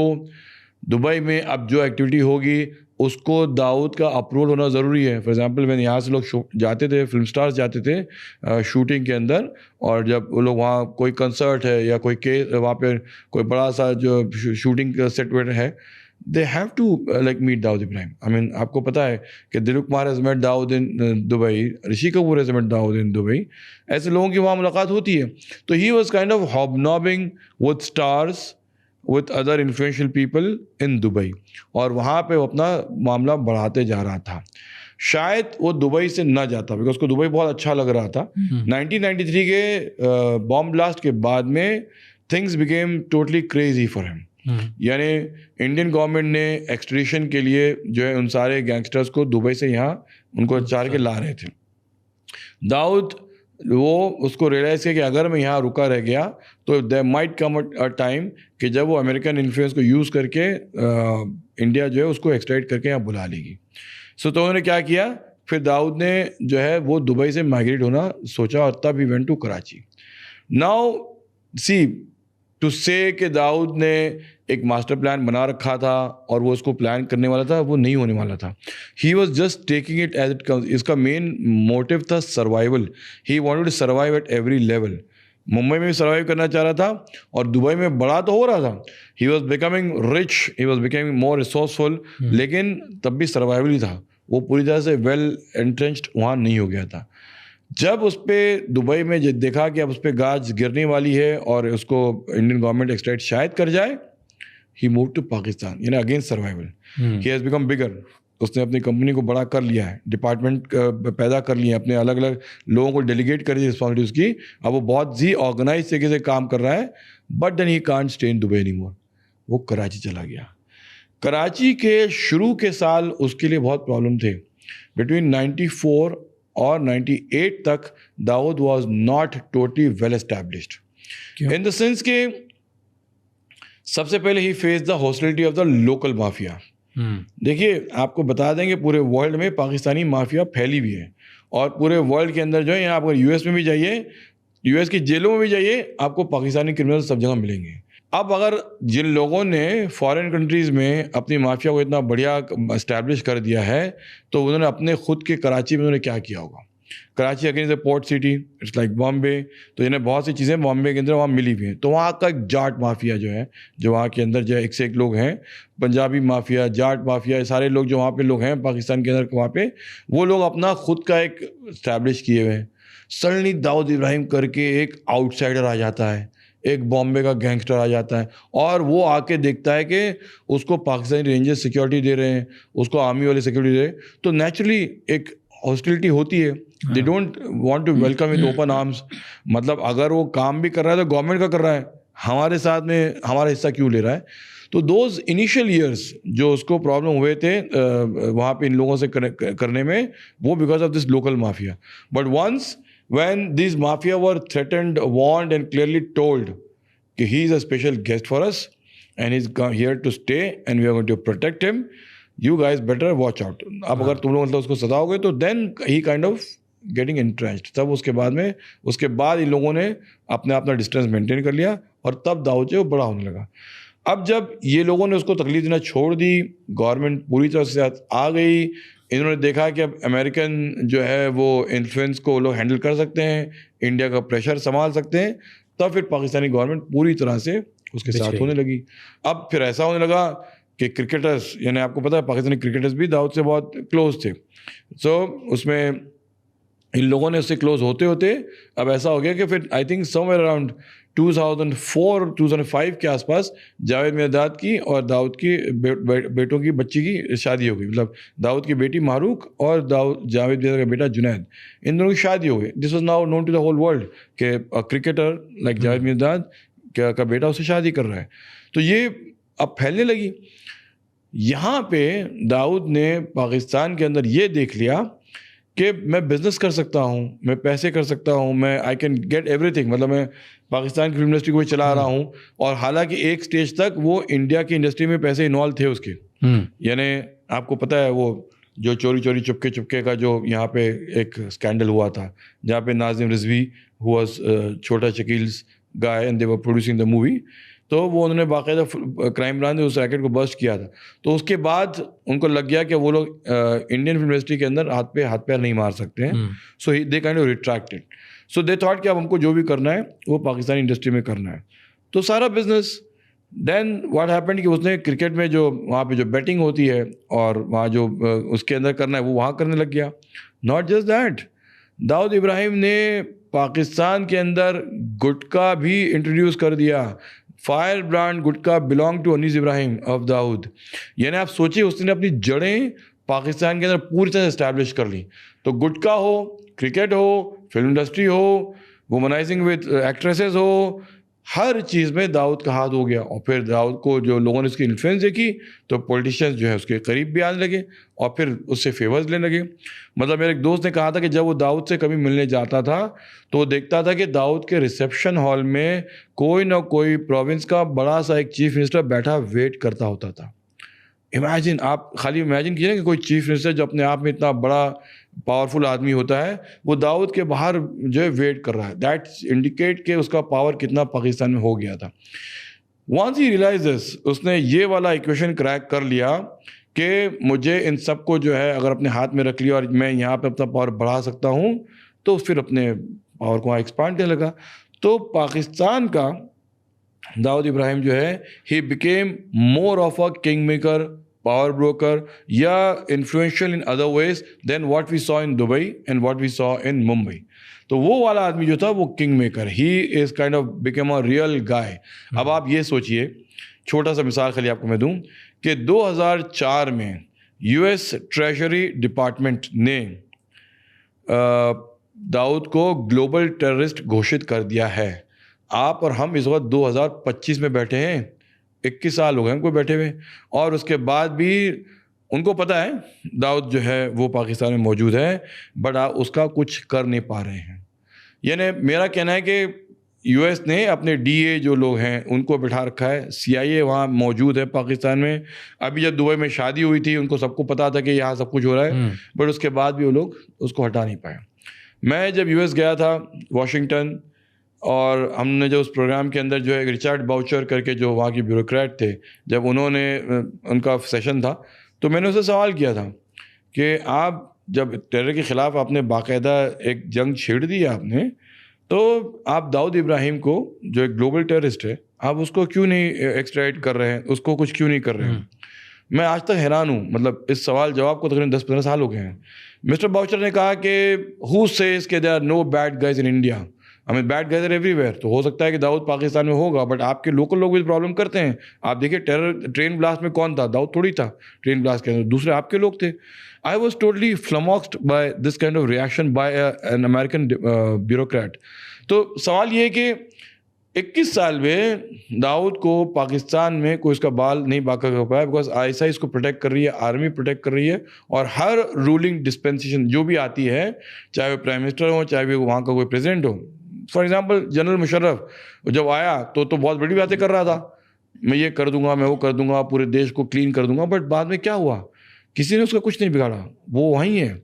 Prime ministers आए गए, बेनजीर भुट्टो आई गई, लेगारी आया गया, सब, नवाज शरीफ आया, सब गया। दाऊद अपनी जगह कांस्टेंट एंड ग्रोइंग और बढ़ रहा है, बस। एंड पैसे कैसे कमाता था? What was the money source for Dawood Ibrahim? Of course it's not a legitimate income. ये मतलब मैंने कहा ना कि मुंबई में कैसे होता था, दुबई में कैसे होता था, कराची में कैसे होता, कहाँ से सबसे ज़्यादा पैसे बनते? देखिए दाऊद का ऐसा था कि बॉम्बे में भी जो बिजनेस करता था, चाहे वो गोल्ड की स्मगलिंग थी शुरू में, या बाद में उसका जो हवाला था, या बाद में उसके जो क्रिकेट बैटिंग के रैकेट थे, या उसका जो फिल्म के अंदर जो उसके जो एक बेनामी फंडिंग थी, या बाद में जो रियल एस्टेट था, ये सारा बाद में उसने Boolean market, gold market, share market के अंदर भी दाऊद घुसा है, उसने सारी चीज़ें की हैं। अब अगर यही चीज़ उसको रेप्लिकेट करनी है तो Pakistan is very much like India, they speak the same language, they have almost similar culture. तो यानी except for the language of Hindi and except for the language of Urdu, they are almost the same.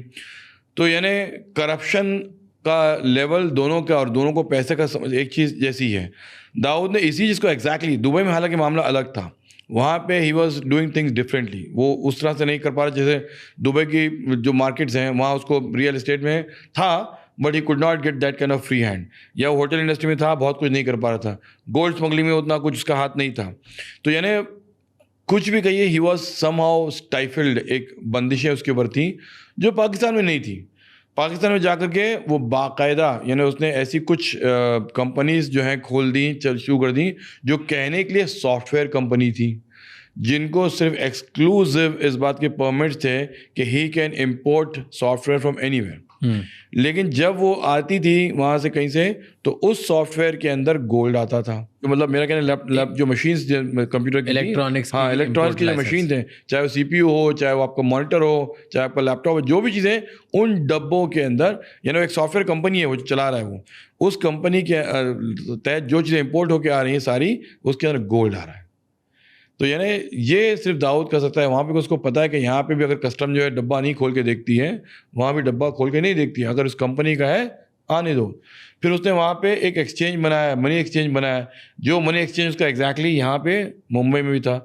ऐसे money exchange से कहने के लिए foreign exchange की dealing होती है, बट वो हवाला का फ्रंट है।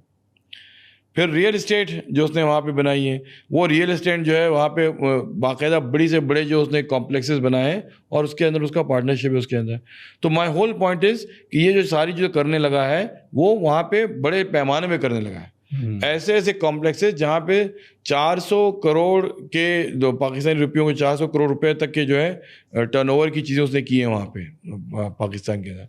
तो he knew how to multiply wealth and how to in fact expand his business, ये करने लगा है वो। आपका एक चैप्टर था बुक में, द गोल्ड किंग, जी, वो क्या है? यहाँ का जो जमाने दुबई टू कराची में आपका एक चैप्टर है द गोल्ड किंग। हाँ, तो मतलब वही जो उसने जो जिस तरह से गोल्ड को किस तरह से जो है यहाँ से लेके पाकिस्तान तक, यानी ये जो चीज़ उसने यहाँ सीखी थी। देखिए होता क्या है कि जो चीज़ प्रोहिबिटेड हो गया उस चीज़ के ऊपर एक ड्यूटी होती है, एक अपना एक प्रॉफिट उसके अंदर बनाने के तरीका होता है। अभी जो मैंने आपसे बताया कि जो कंप्यूटर के इन बॉक्सेस के अंदर इम्पोर्टेड सपोजिटली जो हैं उसके अंदर गोल्ड आ रहा है, ही एंश्योर्ड कि उसका ही गोल्ड पाकिस्तानी मार्केट में चले, and he will be the having the big monopoly market in gold. उस आदमी ने सारा का सारा पाकिस्तान का गोल्ड इकट्ठा, मतलब आई वुड से नॉट इकट्ठा, बट आई वुड से कि अपने आप को उसने एक एक्सक्लूसिव डीलर कर दिया पाकिस्तान के अंदर, जो कहने लिए कोई और है। दाऊद का नाम आपको कहीं नहीं मिलेगा कि दाऊद इस कंपनी का हिस्सा है या उसके रिलेटिव्स का हिस्सा है, होता कोई और है, बट ऑलवेज बैकग्राउंड में दाऊद होता है। तो वही बात है, चाहे गोल्ड हो, चाहे दूसरे बिजनेस हो। मैंने कहा गुटखा, फायर गुटखा, या मैंने पाकिस्तान की बहुत सी जो फिल्में हैं या बहुत से प्रोडक्शन हाउसेज हैं, वहाँ पे दाऊद इब्राहिम है। तो ये always the man behind everything. तो मेजॉरिटी गोल्ड मार्केट पाकिस्तान का भी दाऊद बिल्कुल दाऊद के हाथ में है। मैंने कहा ना, उसके अलावा भी everything.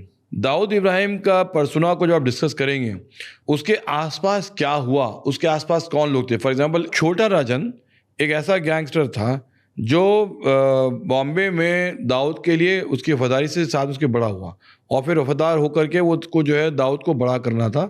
And he was trying to ensure कि दाऊद को जो है वो work for him and show loyalty and impress him. But एक स्टेज के बाद में उसके और दाऊद के बीच मनमुटाव हो गया ना। छोटा जन ट्राई टू प्रोजेक्ट दैट ये कम्युनल काइंड ऑफ रिफ्ट है दोनों के बीच में, जो कम्युनल बिल्कुल नहीं थी। मेरा हमेशा से मानना है कि गैंगस्टर कितना भी दावा कर ले, वो देशभक्त गैंगस्टर नहीं हो सकता। मैं देशभक्त गैंगस्टर, वो देशद्रोही gangster, there is no such concept. मतलब वो आम पब्लिक को समझा दिया जाए, बट ऐसा होता नहीं है। तो ये रिफ्ट की वजह से क्यों रिफ्ट हुई? हुआ ये था कि दाऊद इब्राहिम के बहनोई की हत्या हुई थी 1992 में, इब्राहिम पारकर। और उस वक्त Chhota Rajan was calling the shot in the Dawood gang. He was the top guy, right hand for Dawood Ibrahim. Dawood Ibrahim was very affected with this killing. उसकी जो बहन हसीना पारकर थी, उसके शौहर की हत्या से दाऊद बहुत जो है अफेक्टेड था साइकोलॉजिकली। वो उम्मीद कर रहा था कि छोटा राजन जो है उसका बदला लेगा। देखिए अंडरवर्ल्ड के अंदर ये होता है कि किसी भी चीज़ का बदला फ़ौरन लेना उस इम्पैक्ट को प्रूव करता है। और अगर आपने नहीं लिया, for example I told you कि उसने साबिर की किलिंग के लिए अमीरजादा को कोर्ट में मरवा दिया। That's how they kind of assert there authority. Ibrahim परकार की हत्या के बाद में जो है वो हसीना के हस्बैंड का रिवेंज हो नहीं रहा था।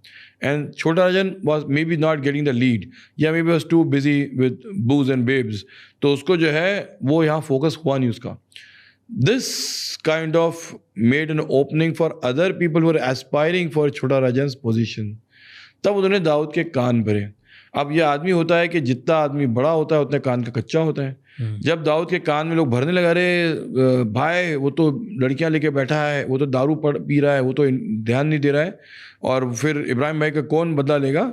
सो then kind of Dawood started getting warmed up to these people. And इन लोगों ने एक कदम आगे बढ़ करके जो है 1992 में जो शूट आउट हुआ था जे के अंदर, उस शूट आउट को बगैर छोटा राजन के इन्वॉल्वमेंट के किया। यानी आप सोचिए वो अपने आप में टॉप आदमी है राजन दाऊद का, उसकी इन्वॉल्वमेंट के बगैर इन लोगों ने उसको अंजाम दे दिया, और बहुत सक्सेसफुली अंजाम दे दिया। उनके हिसाब से ऐसा था कि उन हत्यारों को उन्होंने जे हॉस्पिटल में पुलिस की संरक्षण के अंदर मार दिया। एक इंस्पेक्टर मारा गया, एक कांस्टेबल मारा गया, और एक गैंगस्टर उसमें मारा गया, और मार के लोग वहाँ से फरार भी हो गए। दाऊद को ये बात बहुत अच्छी लगी, और दाऊद को लगा यार ये नया उभरता सितारा है मेरी गैंग का, इसको जो अब मैं चार्ज लेने दूँ। So they started kind of taking charge in 1992। And की बात हो रही है। 93 में बॉम्ब ब्लास्ट हो गए। अब उस बॉम्ब ब्लास्ट में ऐसा कि राजन तो पहले ही अपने आप को कहीं मशगूल कर चुका था दारू में और हुस्न में और जो भी वॉट एवर से, तो इसलिए उसने ध्यान देना बंद कर दिया था। So he realise his importance been reduced. अब वो कैसे अपना हटेगा वो, तो ही हैज़ टू से कि देशद्रोही थे, ये लोग देश के खिलाफ काम कर रहे थे। अब अगर ऐसे ही था तो 1994 तक, 93 में बॉम्ब ब्लास्ट हुआ, 94 तक उस गैंग में क्या कर रहे थे हम। तो जब उसकी हत्याएं की ये लोग प्लानिंग करने लगे, उसको एक शिप में बुला के, पार्टी बुला के उसको मारवाना चाह रहे थे, तब वो वहाँ से भागा है, और तब जाके उसने ये वाला जो प्रोपेगेंडा शुरू किया है। ऐसे हुआ है। तो दाऊद इब्राहिम का मेंटोर कौन था ये सब सिखाने के लिए? किसी ने तो उसके सर पे हाथ रखा होगा, किसी ने सिखाया होगा। ये सब काम थोड़ी पुलिस ने नहीं सिखाया, पॉलिटिशियन ने नहीं सिखाया, वो तो सिर्फ दोस्ती करी। जी, दाऊद का जो मेंटोर था वो एक शख्स था, इसका नाम था खालिद पहलवान। खालिद पहलवान से मैं मुलाकात कर चुका हूँ दुबई में, और मैंने उससे मुलाकात करके किताब लिखी दाऊद मेंटोर। खालिद पहलवान ने पर्सनली मुझसे इंटरव्यू दिया था, और मुझसे शुरू में वो बहुत अनकंफर्टेबल था मुझसे बात करने के लिए। मतलब मैंने वो पूरा वाक़या लिखा है कि जब मैं अपना लैपटॉप लेके गया तो उसने मेरे बैग को देख के बहुत कहा ये क्या है, ये क्यों तुम कैमरा लेके आओ, हिडन कैमरा लाए हो, मेरा स्टिंग ऑपरेशन कर रहे हो। मैंने कहा नहीं, मतलब इसको बैग को बाहर रख के आओ। तो he was not very clear, but slowly he opened with me. He started telling his story to me, and then he told me कि how he and Daud became friends and how Daud उसको बहुत मानता था। कैसे? तो बताने लगा कि जब वो खालिद पहलवान जो है वो पहलवान था आपके मध्य प्रदेश में जो है एक हरदा जिला करके है, जहाँ पे उसका पहलवानी खानदान से उसका ताल्लुक था। मतलब वो सारे सारे वो और उसके सारे भाई और उसके पिता सब के सब पहलवानी में थे। तो ये पहलवानी करते करते मशहूर हो गए थे और उसने काफ़ी अवार्ड जीत लिए। मतलब मध्य प्रदेश से पहुँचते पहुँचते ये दिल्ली पहुँच गया और उसने वहाँ एक मुंबई के पहलवान वरुण माने को उसने हराया। तो जब उसने वहाँ दिल्ली में, जब शायद भारत केसरी, अगर मुझे सही तरह याद हो, उस प्रतियोगिता का नाम भारत केसरी था शायद, I might be forgetting it, but तो वहाँ बाशु दादा ने इसको नोटिस किया कि मेरे प्रमोट किया हुआ पहलवान एक महाराष्ट्रियन वरुण माने को जो मैं बॉम्बे से लाया था, उसको इसने हरा दिया। तो ही थॉट कि खालिद पहलवान को वो अपने साथ मिला लेगा। खालिद पहलवान को उसने बॉम्बे आने का ऑफर दिया। खालिद सेठ के उसने मुझे बताया कि वो पुलिस में भर्ती होना चाहता था और 6 महीने बचे थे उसके एग्ज़ाम में देके उसे भर्ती होने के लिए। ही thought he had 6 months. Bombay सपनों की नगरी है, बॉम्बे आ जाऊं। वो उस ज़माने में बॉम्बे आ गया और मुंबई आके वो बाशु दादा के साथ गोल्ड स्मगलिंग करने लगा। तो एक पठान जो गोल्ड स्मगलिंग के अंदर था, वो बॉम्बे आके बाशु की हेल्प करने लगा। तो बाशु खुद भी एक वेल बिल्ट आदमी था और वो हालांकि गोल्ड स्मगलर था। बाशु दादा ने क्या किया था कि वो हाजी मस्तान के उस ज़माने कंटेम्प्रेरी था, यानी उस ज़माने हाजी मस्तान, शुकुर नारायण बकिया, ये सारे लोग थे, लेकिन बाशु दादा भी गोल्ड स्मगलिंग में अपना सिक्का जमा चुका था। तो एक छोटा सा इंसिडेंट जो मैं बयान किया करता हूँ, दाऊद मेंटोर में मैंने अच्छे से लिखा है कि एक बार बाशु दादा भी मर्सिडीज़ में जा रहा था और उसको जो है वो कुछ गुंडों ने घेर लिया। मेरे ख्याल से शायद हस्सू दादा या हस्सू पहलवान के लोग थे, 6-8 लोग थे जिन लोगों ने उसकी गाड़ी को घेर लिया था। एंड बाशु दादा को लगा कि आज ये 6 लोग मिलकर इसको मार देंगे। तो खालिद ने जैसे मुझे बयान किया कि बाशु दादा ने उससे कहा कि भाई आज बचा लो। सो देन खालिद ने, he was a trained Pathan पहलवान, ही वॉज लाइक, पठान तो खैर था ही वो, एकदम लंबा चौड़ा सा। आज भी मतलब जब मैं उससे मिला था दुबई में, आई थिंक वो 70+ एट दैट टाइम। 70+ की एज में उसने जो है मेरे सामने एक 30 साल के लड़के को उठा लिया अपने सर के ऊपर। I mean for that strength it was exceptional. Anyway, तो ये जो पहलवान था, इसने उन 5-6 गली गुंडे कैसे होते हैं, उन तो चाकू दिखा के सोचते हैं उनसे डर जाएंगे, बट इसने उन सबको उठा के पटक दिया और फ़ौरन मिनटों सेकंडों में बाशु दादा जो अपने जान से डरा हुआ खौफज़दा बैठा था, वो खालिद पहलवान के इस कमाल को देख के बहुत इम्प्रेस्ड हो गया। तो मैं यही बयान करता हूँ कि अपनी कहानी में बयान किया कि बाशु दादा अकेला इम्प्रेस नहीं हुआ था। वहाँ कोने में एक लड़का खड़ा हुआ था, दाऊद इब्राहिम। उसने देखा कि इस आदमी ने किस तरह से इतने सारे गुंडों को अकेले धाराशायी कर दिया। जो लोग जानते हैं वो जानते हैं कि दाऊद इब्राहिम एक बहुत दुबला पतला सा लड़का था। Dawood Ibrahim was not some very strong man, कोई वेल बिल्ट आदमी नहीं था, दुबला पतला सा लड़का था। और दाऊद जिस घराने से आया था उस घराने में बहुत गरीबी थी, उन लोगों को कभी कभी 2 वक्त का खाना भी नहीं मिलता था। ऐसा लड़का जो इतना मजबूत भी ना हो, उस आदमी ने जब खालिद पहलवान की छत्र छाया में गया तब उसने लड़ना सीखा। उसको खालिद पहलवान का, मैंने दाऊद को चाकू चलाना सिखाया, मैंने दाऊद को लड़ना सिखाया, मैंने दाऊद को गोल्ड स्मगलिंग सिखाई, मैंने दाऊद को गोल्ड के रेट्स फिक्स करना सिखाए। यानी बाकायदा जो सारे आप कहते हैं गुर होते हैं ना, एक अंडरवर्ल्ड की चीज़ें, because Dawood was not even a very educated man. वो क्लास 6 का ड्रॉप आउट था, अंग्रेजी मीडियम से पढ़ा था वो, जो नागपाड़े में एक स्कूल है दाऊद सेलर करके, वहाँ से पढ़ा हुआ तो था, लेकिन he never passed out even the school. तो इस आदमी को ट्रेनिंग कहाँ से आएगी?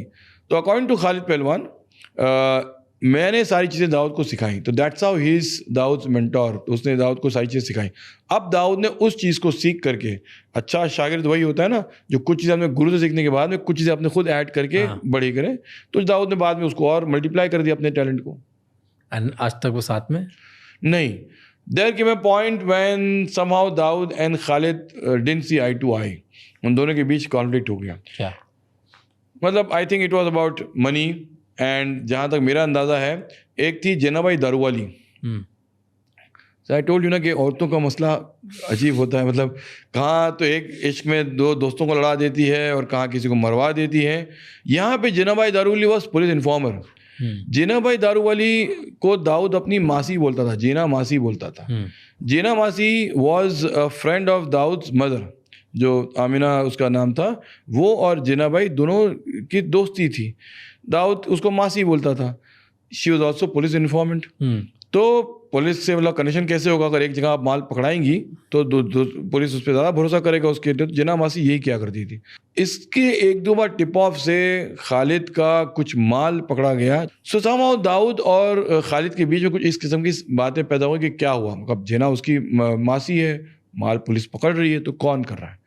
तो इन दोनों के बीच बातें पैदा हुई, लेकिन दोनों के बीच घनिष्ठता इसी बात से अंदाजा लगा सकते हैं कि इन दोनों के बीच कभी जंग नहीं हुई, इन दोनों कभी लड़े नहीं, ये दोनों के बीच ऐसा मनमुटाव नहीं हुआ जो मैलिस और नफरत तक जाए।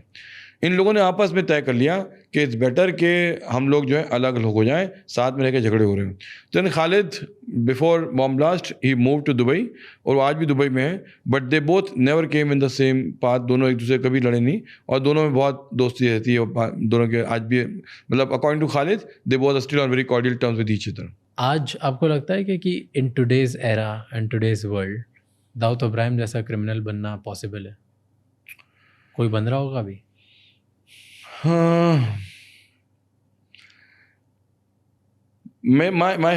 इन माई वे पॉइंट ऑफ व्यू कि दाऊद उस ज़माने में, चूँकि 1977 में शुरू हुआ था, जिस ज़माने में हमारी पुलिस मशीनरी बहुत स्ट्रांग नहीं थी।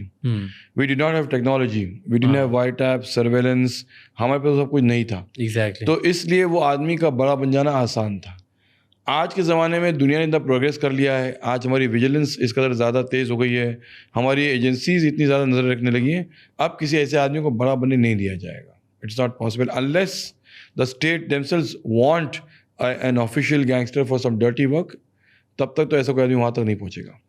ओके, यू सेड दाऊद का फ़ोन कॉल के बारे में बात कर रहे थे आप जी स्टार्टिंग में, कि आपने उनके साथ फ़ोन पे बात करी जी, और दाऊद इब्राहिम का फ़ोन पे इंटरव्यू लिया। तो क्या उनका डिफेंस था कि 1993 में मैंने बॉम्ब ब्लास्ट नहीं किया? he says I was not involved, he says कि आप मुझे एविडेंस बताइए क्या है। एंड इन्वॉल्वमेंट नहीं होने का क्या रीज़न था उनका? कैसे प्रूफ कर रहे थे कि नहीं है? वो देखिए, उसका उस ज़माने में तो मैंने किताब लिखना शुरू नहीं की थी। 1998 में मैंने सिर्फ रिसर्च ब्लैक फ्राइडे पे शुरू की थी। तो I was not ready with all the documents and all the evidence to question him, yeah but उसका जो थ्रू आउट ये था कि मैं बॉम्ब ब्लास्ट में नहीं हूँ, मैं इस देश से बहुत प्रेम करता हूँ। मुझे आज भी जे का चौराहे का वो सिग्नल मुझे बहुत पसंद है, मुझे डोंगरी गलियाँ पसंद है, मैं उस शहर से मोहब्बत करता हूँ। और मुझे मतलब उसने उस इंटरव्यू में कहा है, मुझे ये अरमान है कि मैं एक बार आऊँ और बम्बई में आकर के मैं फिर से अपनी ज़िंदगी गुजारूँ। वो उससे ये कह रहा था। और उसका कहना है कि उसके माँ बाप जो है उनका देहांत यहीं हुआ है, उनके माँ बाप उसके यहीं मरे हैं, मुझे भी यहीं आना है, उनके बाप उनके पास ही दफन हो रहा है, मेरा भाई साबिर भी यहीं दफन हुआ है। So he kind of showed lot of love towards the city, so he was trying to say कि why should I do it. आपने बोला था अबू सालिम के बारे में जब आप बात कर रहे थे जी, कि गुलशन कुमार वाला केस, उसमें आप बहुत पर्सनली अफेक्ट हुए थे। जी, क्या था पूरा केस? सी हुआ ये था ना कि ये बात है अगस्त 1997 की। अगस्त 1997 में फिल्म पर्सनैलिटीज़ पे काफ़ी हमले होने लगे थे। सुभाष घाई पे हमला हुआ था, राकेश रोशन पे हमला हुआ था, और आमिर खान पे हत्या करने के प्लान करने वाले कुछ लोगों को गिरफ्तार कर लिया गया था। तो जब 5 अगस्त 1997 को जब सुभाष घाई पे हमला हुआ था, तो मैंने फ़ोन किया अबू सालिम को। मैंने कहा why are you doing this, मतलब तुम क्यों फिल्म वालों पे क्यों हमले करवा रहे हो, क्यों गोलियां चलवा रहे हो, मतलब वाई, इन लोगों को क्यों? तो कहने लगा मैं उनको मरवा नहीं रहा हूँ, मैं सिर्फ उनको डरा रहा हूँ, उनको मुझे सीरियसली समझाना चाहिए। और तुम तो अपने वाले हो यार, तुमको उनको सपोर्ट क्यों कर रहे हो तुम? मैंने कहा मैं अपने वाला नहीं हूँ, my wife is not a Muslim and I am not someone who will be part of अपना वाला मेरा वाला, don't even say that next time. उसको बहुत बुरी लगी थी ये बात। एनीवे, तो लेकिन फिर उसने मुझसे कहा अच्छा सुनो, इन लोगों को तो मरवा नहीं चाह रहा था, अगले हफ्ते मैं ऐसा कुछ करने वाला हूँ कि तुमको पता चलेगा मैं क्या कर सकता हूँ। ये 5 अगस्त के दिन मैं भागा इस सुनते ही, और मैंने क्राइम ब्रांच के एक सीनियर अफसर को जाके कहा कि मेरी अभी अबू सालिम से बात हुई है और मैं चाह रहा हूँ कि आप लोग देख लें कि कौन कौन आदमी अबू सालिम के राडार पे हैं, किसको इसको थ्रेट मिला है, और कौन कौन जो है वो अबू सालिम उसको धमका रहा है, मारना चाह रहा है। उन्होंने पहलाज नीलानी जो वक़्त जो है शायद इम्पा के शायद हेड थे, उनकी सिक्योरिटी बढ़ा दी। उन्होंने शायद और लोगों की सिक्योरिटी बढ़ा दी होगी, मुझे नहीं पता, मुझसे उन्होंने कुछ कहा नहीं, लेकिन उन्होंने कहा ठीक है हम आपकी बात समझते हैं। और एग्जैक्टली एक हफ्ते के बाद 12 अगस्त 1997 गुलशन कुमार जो है उनकी हत्या होती है अंधेरी में, महादेव मंदिर आसपास के पास। I think is gone to that mandir somewhere. और बहुत ही नृशंस हत्या, बहुत बुरी तरह से उनको जो मारा गया। उनका गार्ड भी नहीं था, उनकी प्राइवेट सिक्योरिटी भी कुछ नहीं थी। And what ever happen, the man someone जो शॉट हिम एंड एस्केप्ड। तो बस मेरे लिए ये था कि मुझे पता था कि हत्या हो सकती है, मुझे ऐसा लग रहा था कि यार मैंने पुलिस को बताया है। और फिर जिस बेदर्दी से मारा गया, they were not able to make a tight case. मतलब जो उसके खिलाफ जो लोग, उन्होंने अबू सालिम के जो खिलाफ केस बनाया था, वो एक उनका जो इन्फॉर्मर था वो घड़ी घड़ी आगे पीछे हो रहा था। जिन लोगों को उसने शूटिंग की गिरफ्तार किया था वो लोग नहीं हो रहे थे। जो कॉन्स्पिरेसी के अंदर जो लोग इन्वॉल्व किए थे, तो मतलब कहने को पुलिस ने बहुत कुछ किया, मतलब बहुत से फिल्म स्टारों को बुलाया, उनको उनके स्टेटमेंट लिए, बहुत कुछ किया। But then in the end जो है कुछ हो नहीं पाया उस केस के अंदर। और इसीलिए जब अबू सालिम मुझे आया भी 2005 में, जब एक्सट्राइड होकर आया भी, तो उसके बाद भी उस पर वो केस में मुकदमा नहीं दर्ज हुआ। तो आई जस्ट थॉट कि हाउ, मतलब पुलिस मजिस्ट्रेरी क्यों कुछ नहीं कर पाई, and why is not been brought to book for that particular case. बस ये मसला था। एंड आपको क्यों लगता है कि क्यों मारा होगा उन्हें? ये मामला जो है वो बहुत अजीब सा है, आज तक मालूम नहीं पड़ा। लोग नदीम सैफी को कहते हैं कि उसकी कोई राइवलरी थी जो उसने जो है सुपारी दे के मरवा दिया। लोग बहुत सी नाम लेते हैं कि क्या था। रियल केस तो आज तक पता नहीं। जब अबू सालिम को मैंने पूछा कि भाई तुमने क्यों उस बेचारी की हत्या कर दी, तो कहने लगा कि आप जाके हेलकटवाली से पूछो, आप ये करो। मतलब व्हाट डू आई से, आई मीन ये क्या बकवास कर रहा था वो। बट सिर्फ मुझे इतना पता चला कि वो एक्सटॉर्शन करना चाह रहा था। Gulshan Kumar did not want to succumb to his pressure. Gulshan Kumar ने उसको रिफ्यूज़ किए पैसे देने के लिए, एंड ही वाज श्योर कि वो अबू सालिम से कुछ बिगाड़ नहीं पाएगा। It finally became an ego का मामला कि उसने कहा था पहले तो 5 करोड़ मांगे थे और फिर 5 लाख पे आ गए। लेकिन गुलशन कुमार उससे चूँकि डरे नहीं, तो ही जस्ट थॉट कि he will make a lesson out of him and he got him killed. And आपको कभी किसी ने धमकी दी है, थ्रेटन किया है? हाँ, अंडरवर्ल्ड से, पुलिस से, दोनों तरफ से। क्यों? हाँ, मतलब मैं थोड़ा सा पागल सा आदमी हूँ ना मैं तो वैसे पागलपन करता रहता हूँ इन लोगों को, और मुझे पता नहीं आउटकम क्या होगा, तो मैं करता रहता हूँ। क्या बोला, क्या थ्रेट किया, और पागलपन मतलब क्या? एक IPS ऑफिसर थे, मतलब पहले पुलिस का बता दूँ फिर आपको अंडरवर्ल्ड का बताता हूँ। IPS ऑफिसर जी, एक IPS ऑफिसर थे, उनके खिलाफ जो है मैंने एक स्टोरी कर दी कि ये जो है वो ज़बरदस्ती के अपने फेमस होते रहते हैं और ये जो है ड्रग सीज करते हैं, आधी ड्रग दिखाते हैं, आधी मार्केट में बेच देते हैं और उससे पैसे बना लेते हैं, और इनका अपना करप्शन एम्पायर चल रहा है। तो इनको बहुत गुस्सा आ गया। इन्होंने हमारे एडिटर को फ़ोन कर दिया और फ़ोन करके कहा कि कुछ भी बकवास कर रहा है, मैं आप पे डिफेमेशन करने वाला हूँ, ये करने वाला हूँ, वो करने वाला हूँ, और ऐसा चल रहा है। तो मैंने कहा कि अभी इनका डिफेमेशन आता होगा, शायद अभी टाइम है, 2-4 दिन लगेंगे। तो as a journalist I was very aggressive. मैंने कहा ना, मैं पागल था, उस वक्त भी था, आज भी हूँ, उस वक्त ज़्यादा पागल था, आज तो खैर थोड़ा सा कम हो गई पागलपन। मैंने सोचा इनका डिफेंस आने से पहले मैं इनके खिलाफ एक स्टोरी और कर दूँ। उनके विभाग के एक ऑफिसर के बारे में मैंने एक ट्रांसक्रिप्ट निकाल ली, जिस ट्रांसक्रिप्ट में वो साफ साफ कह रहे थे कि मुझे उनके उस सीनियर ऑफिसर ने बाकायदा ये इंस्ट्रक्शन दिए थे ऐसे करने के। इट्स अ ट्रांसक्रिप्ट जो इंडियन एक्सप्रेस ने बाद में अपनी अखबार के 8 कॉलम फ्लायर में छापी, बाकायदा उस ऑफिसर का नाम भी और दूसरे ऑफिसर के नाम के साथ में, कि ये सब चीज़ें वहाँ पे हो रही गोरखधंधा। अब ये वाली चीज़ से वो तिलमिला के रह गए, और उसने सोचा कि मैं तो चाह रहा था कि इसको जो हूँ मैं रोकूं डिफेमेशन के धमकी से, इसने लिख दिया है। तब उसने फ़ोन किया मेरे एडिटर को फिर से और कहा मैं इसको प्रोफेशनली फिनिश कर दूंगा। मुझे भी फ़ोन किया, उसने कहा मैं तुमको प्रोफेशनली फिनिश, ये सब उसने बहुत सा कहा। मैंने कहा ठीक है, आप एक काम कीजिए ना, आप अपना काम कीजिए, मैं अपना कह रहा हूँ। आपका डिफेमेशन कब आने लगा बताइए, कल परसों आ रहा है, मैं एक स्टोरी और छाप देता हूँ। तो यानी उसको लगा कि अगर वो छापे करेगा और मैं उसको छापते रहूँगा तो तब वो रुक गया। और फिर उसने खाली एक ऑफ़र मेरे एडिटर को दिया कि उससे कहो कि बहुत कहानी ना करे, मैं डिफेमेशन नहीं लिखूंगा। मैंने कहा मैं मैं करता रहूँगा, कहानी मुझे और मिलेगी। तो ये अलग बात है मुझे मिली नहीं, मतलब और लोग घबरा गए कि ये क्या होगा, अगर मिली हो तो मैं बाकी और लिख देता। हाँ, तो ये तो पुलिस वालों का था। फिर अंडरवर्ल्ड कैसा था कि मैं मिड डे में काम कर रहा था, और मतलब ये बात है 2003 की है। तो उस ज़माने में क्या है कि आई हैड अ प्लेस जहाँ पे मतलब जब भी कोई कॉल आता था, मतलब जितने वैसे अंडरवर्ल्ड के बहुत से लोग हैं जो मोबाइल पे फ़ोन नहीं करेंगे, दिल कॉल फ्रॉम PCO। तो मेरी लैंडलाइन पे कॉल आया, और कॉल आके वो आदमी ने मुझे एक पर्टिकुलर कहानी पे धमकी दी। अब मेरी प्रॉब्लम थी कि वो सारे माहौल ऐसे थे कि मैंने उसको स्पेसिफाई किया नहीं।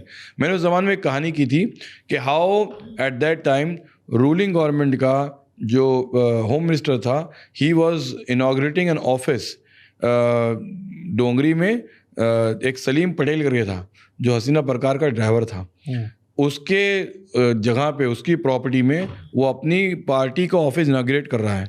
मैंने मिड डे की फ्रंट पेज पे ऐसे छाप दिया था। तो अब मुझे पता नहीं, उसके बाद ही मुझे कॉल आता है, पता नहीं किसका कौन था क्या पता नहीं, लेकिन उस आदमी ने फ़ोन करके मुझसे अनाप शनाप बातें करना शुरू कर दी। मुझे धमकी लगा, देखो आपको बहुत भारी पड़ेगा, बहुत महंगा पड़ेगा, ये हो जाए, सुधर जाओ सब।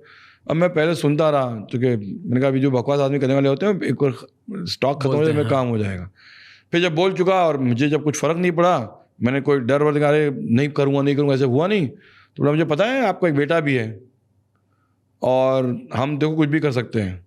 ये वाला जो था ना, that was like below the belt, I could not take it. लेकिन अब मेरी एक चॉइस ये थी कि मैं या तो डर जाऊं या तो मैं ना डरूं। तो आई टोल्ड हिम क्लियरली कि आपको शायद पूरी बात नहीं पता है, मेरे बेटे का नाम अली है, 6 साल का है, सरस्वती विद्यालय में पढ़ता है वो।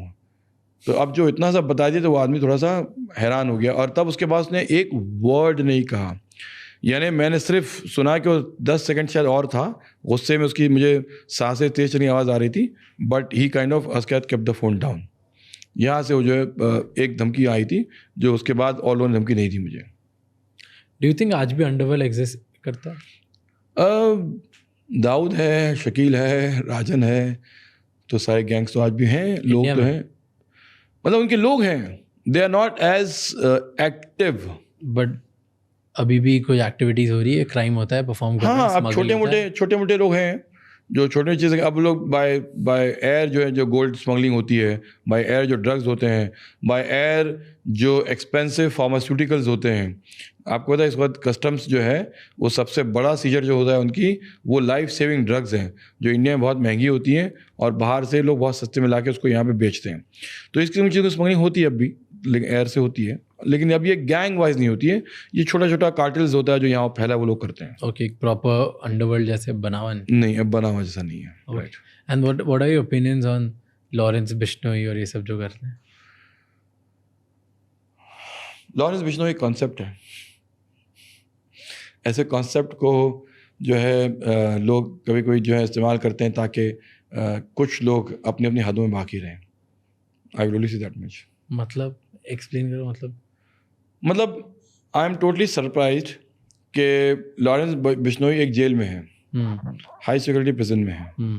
हाउ डज लॉरेंस बिश्नोई या उसका कोई आदमी फेसबुक पे जो है हत्या करके इस चीज़ को जो है वो कर सकता है कि मतलब हमने बाबा सिद्दीकी का मर्डर इसलिए कर दिया कि वो सलमान खान का दोस्त था।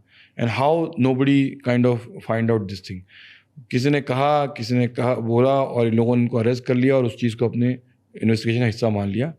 सो आई जस्ट थॉट कि वाई, मतलब मेरे तो समझ से बाहर है, मैं उस केस को फॉलोअप नहीं किया है, बट जो भी मैंने अखबार में आया और जो भी कुछ लोगों से बात की है, to me it looks very convenient thing of solving a case. बस यू फील बोगस है, रियल नहीं है? आई विल नॉट से, देखिए पुलिस का केस है, सब्जुडिस है, मामला इन्वेस्टिगेशन के अंदर है, I should not give my opinion. I just thought कि the cop could have done some more work on that. Not this case, I am talking about the concept.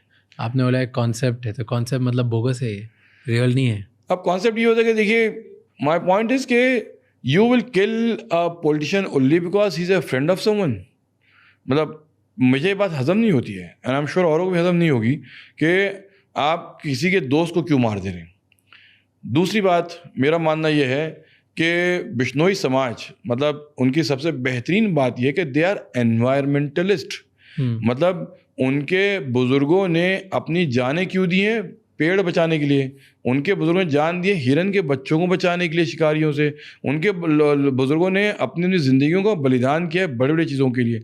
अब आप अगर उस समाज को मानते हैं, उस समाज की मर्यादा रखते हैं, तो आपके human life should be much more important. So I just don't understand the whole paradox बस।